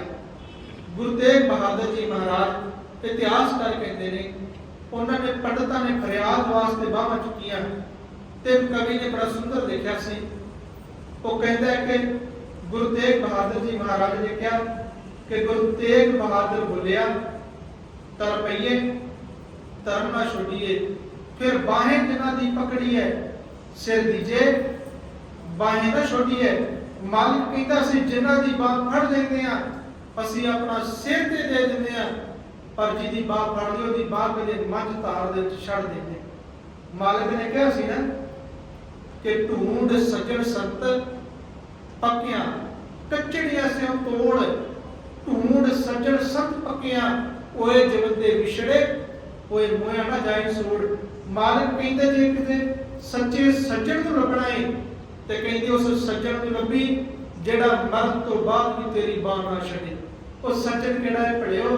ਤਾਂ ਫਿਰ ਗੁਰਬਾਣੀ ਅੰਦਰ ਸਾਨੂੰ ਪੜਨ ਤੇ ਸੋਝੀ ਪ੍ਰਾਪਤ ਹੁੰਦੀ ਹੈ ਕਿ ਸੱਜਣ ਸੱਚਾ ਪਾਤਸ਼ਾਹ ਸਿਰ ਸ਼ਾਹਾਂ ਦੇ ਸ਼ਾਹ, ਜਿਸ ਪਾਸ ਬੈਠਿਆ ਸੋਹੀ ਹੈ ਸਭਨਾ ਦਾ ਵਿਸ਼ਾ। ਜਿਸ ਦੀ ਬਾਹ ਸੱਜਾ ਮਾਲਕ ਸੱਚਾ, ਸੱਚਾ ਮਾਲਕ ਉਹ ਸੱਚਾ ਸੱਜਣ ਮੇਰਾ ਪਿਤਾ ਗੁਰੂ ਗ੍ਰੰਥ ਸਾਹਿਬ ਮਹਾਰਾਜ ਪੜ੍ਹਦੇ ਪੜਿਓ। ਉਹਨੂੰ ਸੰਸਾਰ ਦਰਦ ਨਹੀਂ ਦਿੰਦਾ, ਉਹਨੂੰ ਹਾਰਤ ਨਹੀਂ ਦਿੰਦਾ। ਜਾਂ ਕਰਤਾ ਵੱਲ ਤਾਂ ਸਭ ਤੋਂ ਵੱਲ, ਜੇ ਕਰਤਾ ਤੇਰੇ ਵੱਲ ਹੈ ਤਾਂ ਸਾਰਾ ਸੰਸਾਰ ਤੇਰੇ ਵੱਲ ਹੈ। ਜੇ ਕਰਤਾ ਤੇਰੇ ਵੱਲ ਹੈ ਸਾਰੀ ਦੁਨੀਆ ਤੇਰੇ ਵਿਰੋਧ ਵਿੱਚ ਖਲੋ ਜਾਵੇ, ਤੇਰਾ ਵਾਲ ਵਿੰਗਾ ਨਹੀਂ ਕਰ ਸਕਦਾ। ਇਹੀ ਕਾਰਨ ਹੈ ਕਦੇ ਗੁਰੂ ਗੋਬਿੰਦ ਸਿੰਘ ਮਹਾਰਾਜ ਨੇ ਮਾਛੀਵਾੜੇ ਦੇ ਜੰਗਲਾਂ ਵਿੱਚ ਇਹ ਗੱਲ ਕਹੀ ਸੀ ਕਿ ਔਰੰਗਜ਼ੇਬ ਤੇਰੇ ਸਿਪਾਹੀ ਇਹ ਗੱਲ ਕਹਿੰਦੇ ਸਨ ਕਿ ਗੁਰੂ ਗੋਬਿੰਦ ਸਿੰਘ ਨੂੰ ਜਾਂ ਕੋਹ ਕੇ ਮਾਰ ਦੇਣਾ ਹੈ ਜਾਂ ਗੁਰੂ ਗੋਬਿੰਦ ਸਿੰਘ ਨੂੰ ਗ੍ਰਿਫਤਾਰ ਕਰਕੇ ਤੇਰੇ ਸਾਹਮਣੇ ਦਿੱਲੀ ਦਰਬਾਰ ਅੰਦਰ ਪੇਸ਼ ਕਰ ਦੇਵਾਂਗੇ। ਤਾਂ ਗੁਰੂ ਗੋਬਿੰਦ ਸਿੰਘ ਮਹਾਰਾਜ ਨੇ ਕਿਹਾ ਸੀ, ਵੇਖ ਨਾ ਰੰਜੀ ਦਾ ਮੂਹੇ ਨਾ ਪੇਚੀ ਦਾ ਮਾਰ। ਵੇਖ ਜਿਹੜੇ ਤੇਰੇ ਸਿਪਾਹੀ ਕਹਿੰਦੇ ਸਨ ਗੁਰੂ ਗੋਬਿੰਦ ਸਿੰਘ ਨੂੰ ਗ੍ਰਿਫਤਾਰ ਕਰ ਦੇਵਾਂਗੇ, ਕੋਹ ਕੇ ਮਾਰ ਦੇਵਾਂਗੇ। गुरु गोबिंद सिंह के सिर ते उस परमात्मा का हाथ है, एक अकाल की कृपा है। तेरे सिपाही ते तेरी लखा दी फौज वेख मेरा एक वाल भी विगा नहीं कर सकी। रंजी दा मूहे तो भाव है, मूहे अरबी फारसी च कहंदे ने वाल नूं, कहंदे मेरा वाल भी विगा नहीं कर सकी। जे रब वाल ने पढ़िया रब नूं न छड्डी। गुरु तेग बहादुर महाराज जी नूं जेड़ा रमाल बख्शिया सी, जेड़ा रमाला बख्शिया सी पाक, जेड़ा इस गल दा प्रतीक सी कि तुसी इज्जत ढकनी है, इज्जत बचानी है। अज वक्त आया मालिक दी ओह बख्शिश जेड़ी गुरु हरगोबिंद साहिब महाराज ने दित्ती सी। मालिक ने दिल्ली चांदनी चौक विखे अपने प्राणों का बलिदान देके जेड़े कश्मीरी पंडित आए सन कि साडा धर्म चलिया उस धर्म को बचा लिया।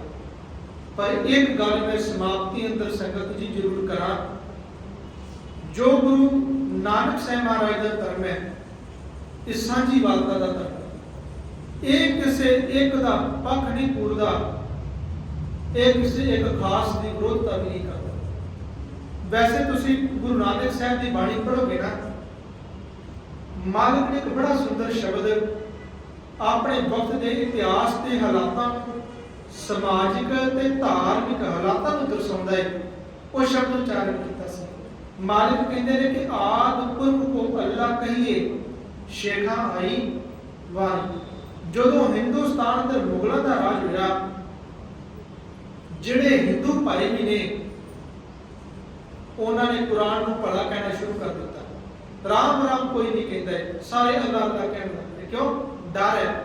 ਕਿਸ ਗੱਲ ਦਾ ਡਰ ਹੈ? ਮੁਗਲਾਂ ਦੀ ਤਲਵਾਰ ਦਾ ਡਰ ਹੈ। ਮਾਲਿਕ ਕਹਿੰਦੇ ਜਿਹੜਾ ਆਦਿ ਪੁਰਖ ਸੀ ਹੁਣ ਉਹ ਖਤਮ ਹੋ ਗਿਆ, ਹੁਣ ਜਿਹੜੀ ਅੱਲਾਹ ਹੈ ਉਹਦੀ ਵਾਰੀ ਆ ਗਈ। ਆਦਿ ਪੁਰਖ ਨੂੰ ਅੱਲਾਹ ਕਹੀਏ, ਸ਼ੇਖਾਂ ਦੀ ਵਾਰੀ, ਤੇ ਜਿਹੜੇ ਸ਼ੇਖ ਨੇ ਜਿਹੜੇ ਪਠਾਨ ਚੜ ਕੇ ਆਏ ਨੇ ਉਹਨਾਂ ਦੀ ਵਾਰੀ ਆ ਗਈ। ਵਕਤ ਨੇ ਪਲਟਾ ਖਾਦਾ ਹੈ। ਅੱਜ ਹਿੰਦੁਸਤਾਨ ਦੇ ਮੁਗਲ ਨਹੀਂ ਰਹੇ, ਖਤਮ ਹੋ ਗਏ। ਹਿੰਦੁਸਤਾਨ ਦੇ ਤਖਤ ਤੇ ਅੱਜ ਮੁਸਲਮਾਨ ਨਹੀਂ ਨੇ। ਅੱਜ ਉਹਦੇ ਉਲਟ ਜਿਹੜੇ ਆਦਿ ਪੁਰਖ ਰਾਮ ਨੂੰ ਪੂਜਣ ਵਾਲੇ ਨੇ ਉਸ ਤਖਤੇ ਤੇ ਆ ਗਏ। ਤੇ ਇੱਕ ਗੱਲ ਯਾਦ ਰੱਖਿਓ, ਜੇ ਗੁਰੂ ਨਾਨਕ ਦਾ ਧਰਮ ਉਸ ਵੇਲੇ ਉਹਨਾਂ ਮੁਗਲਾਂ ਦੀ ਵਿਰੋਧਤਾ ਕਰਦਾ ਏ ਜਿਹੜੇ ਗਰੀਬਾਂ ਨੂੰ ਮਾਰਦੇ ਨੇ ਤੇ ਰਾਮ ਕਹਿਣ ਵਾਲੇ ਨੂੰ ਰੋਕਦੇ ਨੇ, ਤੇ ਗੁਰੂ ਨਾਨਕ ਦਾ ਧਰਮ ਜੇ ਅੱਜ ਦੇ ਵਕਤ ਅੰਦਰ ਹਿੰਦੁਸਤਾਨ ਦੇ ਅੰਦਰ ਪੜਿਓ, ਜੇ ਅੱਲਾਹ ਨੂੰ ਪੂਜਣ ਵਾਲੇ ਨੂੰ ਮਾਰਿਆ ਜਾਵੇਗਾ ਤੇ ਗੁਰੂ ਨਾਨਕ ਦਾ ਧਰਮ ਰਾਮ ਕਹਿਣ ਵਾਲਿਆਂ ਨੂੰ ਵੀ ਰੋਕੇਗਾ। ਅੱਲਾਹ ਅੱਲਾਹ ਕਹਿਣ ਵਾਲਿਆਂ ਦੀ ਹਾਮੀ ਕਰੇਗਾ। ਕਿਉਂ? ਰੱਬ ਦਾ ਨਾਮ ਲੈਣ ਦਾ ਅਧਿਕਾਰ ਸਾਨੂੰ। ਜੇ ਤੁਸੀਂ ਰਾਜ ਵੇਖਣਾ ਹੈ, ਮਹਾਰਾਜਾ ਰਣਜੀਤ ਸਿੰਘ ਦਾ ਵੇਖੋ। ਇੱਕ ਬੇਨਤੀ ਕਰਕੇ ਮੈਂ ਸਮਾਪਤੀ ਕਰਾਂਗਾ। ਇਤਿਹਾਸਕਾਰ ਕਹਿੰਦੇ ਨੇ ਮਹਾਰਾਜਾ ਰਣਜੀਤ ਸਿੰਘ ਜਿਹਨੇ 40 ਸਾਲ ਰਾਜ ਕੀਤਾ, ਇੱਕ ਅੱਖ ਤੋਂ ਕਾਣਾ ਇਹਦੀ ਦਾ ਨਹੀਂ।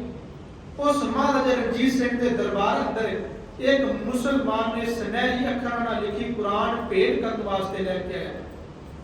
ਮਹਾਰਾਜਾ ਰਣਜੀਤ ਸਿੰਘ ਨੂੰ ਭੇਟ ਕਰਦਾ ਹੈ। ਮਹਾਰਾਜਾ ਰਣਜੀਤ ਸਿੰਘ ਨੇ ਫਕੀਰ ਅਜੀਜ਼ੁਦੀਨ ਜਿਹੜਾ ਵਜ਼ੀਰ ਸੀ ਉਹਨੂੰ ਸੱਦਿਆ। ਕਹਿੰਦੇ ਫਕੀਰ ਜੀ ਦੱਸੋ ਇਸ ਕੁਰਾਨ ਦੀ ਕੀ ਕੀਮਤ ਹੋ ਸਕਦੀ ਹੈ?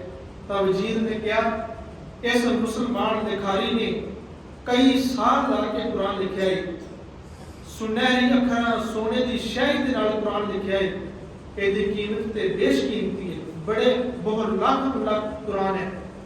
ਤੇ ਮਹਾਰਾਜਾ ਰਣਜੀਤ ਸਿੰਘ ਕਹਿੰਦਾ ਮੇਰੇ ਖਜ਼ਾਨੇ ਵਿੱਚੋਂ ਇਹਨੂੰ ਬਣਦੀ ਕੀਮਤ 1-2 ਲੱਖ ਅਸ਼ਰਫੀਆਂ ਮੋਹਰਾਂ ਦੇ ਕੇ ਸੋਨੇ ਦੇ ਕੁਰਾਨ ਦੇ ਕੋਲੋਂ ਲੈ ਲਓ। ਫਕੀਰ ਅਜੀਜ਼ੁਦੀਨ ਕਹਿੰਦਾ ਮੇਰੇ ਮਾਲਿਕ ਜੀ ਤੁਸੀਂ ਸਿੱਖ ਹੋ, ਤੁਸੀਂ ਗੁਰੂ ਗ੍ਰੰਥ ਸਾਹਿਬ ਦਾ ਪਾਠ ਰੋਜ਼ ਅੰਮ੍ਰਿਤ ਵੇਲੇ ਸੁਣਦੇ ਹੋ, ਤੁਸੀਂ ਗੁਰੂ ਗ੍ਰੰਥ ਸਾਹਿਬ ਨੂੰ ਸਿਰ ਝੁਕਾਉਂਦੇ ਹੋ, ਤੇ ਫਿਰ ਮੈਨੂੰ ਇਹ ਦੱਸੋ ਤੁਸੀਂ ਇਸ ਕੁਰਾਨ ਦਾ ਕੀ ਕਰੋਗੇ? ਤਾਂ ਮਹਾਰਾਜਾ ਰਣਜੀਤ ਸਿੰਘ ਨੇ ਕਿਹਾ ਸੀ ਕਿ ਫਕੀਰ ਅਜੀਜ਼ੁਦੀਨ ਦੁਨੀਆ ਦੇ ਲੋਕ ਮੇਰੀ ਅੱਖ ਨਹੀਂ ਹੈ, ਇਸ ਕਰਕੇ ਮੈਨੂੰ ਕਾਣਾ ਕਹਿੰਦੇ ਨੇ, ਮੇਰਾ ਮਜ਼ਾਕ ਉਡਾਉਂਦੇ ਨੇ, ਪਰ ਮੈਂ ਸਮਝਦਾ ਹਾਂ ਮੇਰੇ ਗੁਰੂ ਨੇ ਮੈਨੂੰ ਇੱਕ ਅੱਖ ਇਸ ਵਾਸਤੇ ਦਿੱਤੀ ਹੈ, ਮੇਰੇ ਪਰਮਾਤਮਾ ਨੇ ਮੈਨੂੰ ਇੱਕ ਅੱਖ ਇਸ ਵਾਸਤੇ ਦਿੱਤੀ ਹੈ ਕਿ ਮੈਂ ਆਪਣੇ ਰਾਜ ਦੀ ਸਾਰੀ ਪ੍ਰਜਾ ਨੂੰ ਇੱਕ ਅੱਖ ਦੇ ਨਾਲ ਦੇਖ ਸਕਾਂ। ਮੈਂ ਹਿੰਦੂ, ਸਿੱਖ ਤੇ ਮੁਸਲਮਾਨ ਤੇ ਈਸਾਈ ਵਿੱਚ ਕਿਸੇ ਤਰ੍ਹਾਂ ਦਾ ਕੋਈ ਵਿਤਕਰਾ ਨਹੀਂ ਕਰ ਸਕਦਾ। ਮੈਂ ਜਿਸ ਅੱਖ ਨਾਲ ਸਿੱਖ ਨੂੰ ਵੇਖਦਾ ਹਾਂ ਉਸ ਅੱਖ ਨਾਲ ਹਿੰਦੂ ਨੂੰ ਵੇਖਾਂਗਾ, ਮੈਂ ਜਿਸ ਅੱਖ ਨਾਲ ਹਿੰਦੂ ਨੂੰ ਵੇਖਦਾ ਹਾਂ ਮੈਂ ਉਸ ਅੱਖ ਦੇ ਨਾਲ ਹੀ ਮੁਸਲਮਾਨ ਨੂੰ ਵੇਖਾਂਗਾ। ਮੈਂ ਕਿਸੇ ਨਾਲ ਵਿਤਕਰਾ ਨਹੀਂ ਕਰਦਾ। ਇਹ ਗੁਰੂ ਨਾਨਕ ਦਾ ਧਰਮ ਹੈ। ਇਹਨੂੰ ਗੁਰੂ ਅਰਜਨ ਸਾਹਿਬ ਮਹਾਰਾਜ ਨੇ ਕਿਹਾ ਸੀ ਉਹਨੂੰ ਹੁਆ ਹਲੇਮੀ ਰਾਜ ਜੀਓ, ਇਹ ਹਲੇਮੀ ਦਾ ਰਾਜ ਹੈ, ਇਹ ਪਿਆਰ ਦਾ ਰਾਜ ਹੈ। ਉਹ ਰਾਜ ਜਿਸ ਰਾਜ ਅੰਦਰ ਸਾਰੀ ਖਲਕਤ ਪਿਆਰ ਤੇ ਇਨਸਾਫ ਦੇ ਨਾਲ ਰਹੇਗੀ, ਜਿੱਥੇ ਕਿਸੇ ਨੂੰ ਕਿਸੇ ਪ੍ਰਕਾਰ ਦਾ ਕੋਈ ਖਤਰਾ ਨਹੀਂ। ਉਹ ਰਾਜ ਮਾਲਕ ਸਾਡੇ ਤੇ ਕਿਰਪਾ ਕਰ। ਇਹ ਸਾਡੇ ਗੁਰੂਆਂ ਦੇ ਸਿਧਾਂਤ ਨੇ ਜਿਨ੍ਹਾਂ ਨੇ ਸੱਚ ਦੀ ਖਾਤਰ ਬਲੀਦਾਨ ਦਿੱਤਾ। ਗੁਰੂ ਅਰਜਨ ਸਾਹਿਬ ਮਹਾਰਾਜ ਲਾਹੌਰ ਦੀ ਧਰਤੀ ਤੇ ਦੇਗ ਵਿੱਚ ਉਬਾਲਾ ਖਾਦਾ, ਤਤੀ ਤਵੀ ਤੇ ਬੈਠੇ ਨੇ, ਉਸ ਮਾਲਕ ਦਾ ਭਾਣਾ ਮਿੱਠਾ ਮੰਨਿਆ ਤੇ ਸ਼ਹਾਦਤ ਦਾ ਜਾਮ ਪੀਤਾ। ਗੁਰੂ ਤੇਗ ਬਹਾਦਰ ਮਹਾਰਾਜ ਜੀ ਉਹਨਾਂ ਨੇ ਦਿੱਲੀ ਦੇ ਸਥਾਨ ਤੇ ਆਪਣੇ ਪ੍ਰਾਣਾਂ ਦਾ ਬਲੀਦਾਨ ਦੇ ਕੇ ਧਰਮ ਨੂੰ ਡਿੱਗਣ ਤੋਂ ਬਚਾ ਲਿਆ। ਤੇ ਮਾਲਕ ਸਾਡੇ ਤੇ ਕਿਰਪਾ ਕਰ। ਉਹ ਧਰਮ ਜਿਸ ਧਰਮ ਦੀ ਖਾਤਰ ਗੁਰੂ ਤੇ ਗੁਰੂ ਕੇ ਸਿੱਖਾਂ ਨੇ ਕੁਰਬਾਨੀ ਕੀਤੀ ਹੈ ਉਹ ਸਾਡੇ ਹਿਰਦੇ ਵਿੱਚ ਵਸ ਜਾਵੇ, ਸਾਡੇ ਹਿਰਦੇ ਵਿੱਚ ਇਹ ਦ੍ਰਿੜਤਾ ਆ ਜਾਵੇ ਤੇ ਸੰਸਾਰ ਮੁੱਕ ਜਾਵੇ, ਪਰ ਸਾਡੇ ਹਿਰਦੇ ਚੋਂ ਗੁਰੂ ਦੀ ਸਿੱਖੀ ਨਾ ਜਾਵੇ। ਉਹ ਸਿੱਖੀ ਜਿਹੜੀ ਬੇਸ਼ਕੀਮਤੀ ਹੈ, ਉਹ ਸਿੱਖੀ ਜਿਸ ਸਿੱਖੀ ਦਾ ਮੁੱਲ ਭਲਿਆ ਕੋਈ ਨਹੀਂ ਹੈ, ਉਹ ਸਿੱਖੀ ਜਿਹੜੀ ਸਿੱਖੀ ਗੁਰੂ ਨੇ ਆਪਣੇ ਪੁੱਤਰਾਂ ਨੂੰ ਮੈਦਾਨੇ ਜੰਗ ਵਿੱਚ ਤੋਰ ਕੇ ਲਈ ਹੈ, ਉਹ ਸਿੱਖੀ ਜਿਹੜੀ ਬਾਬਾ ਜੋਰਾਵਰ ਸਿੰਘ ਤੇ ਫਤਿਹ ਸਿੰਘ ਨੇ ਨੀਹਾਂ ਵਿੱਚ ਖਲੋ ਕੇ ਆਪਣੇ ਸੀਸ ਦਾ ਬਲੀਦਾਨ ਦੇ ਕੇ ਪ੍ਰਾਪਤ ਕੀਤੀ ਹੈ, ਉਹ ਸਿੱਖੀ ਦਸਤਾਰ ਦੇ ਤੈਨੂੰ ਮਿਲੀ ਹੈ ਭਲਿਆ।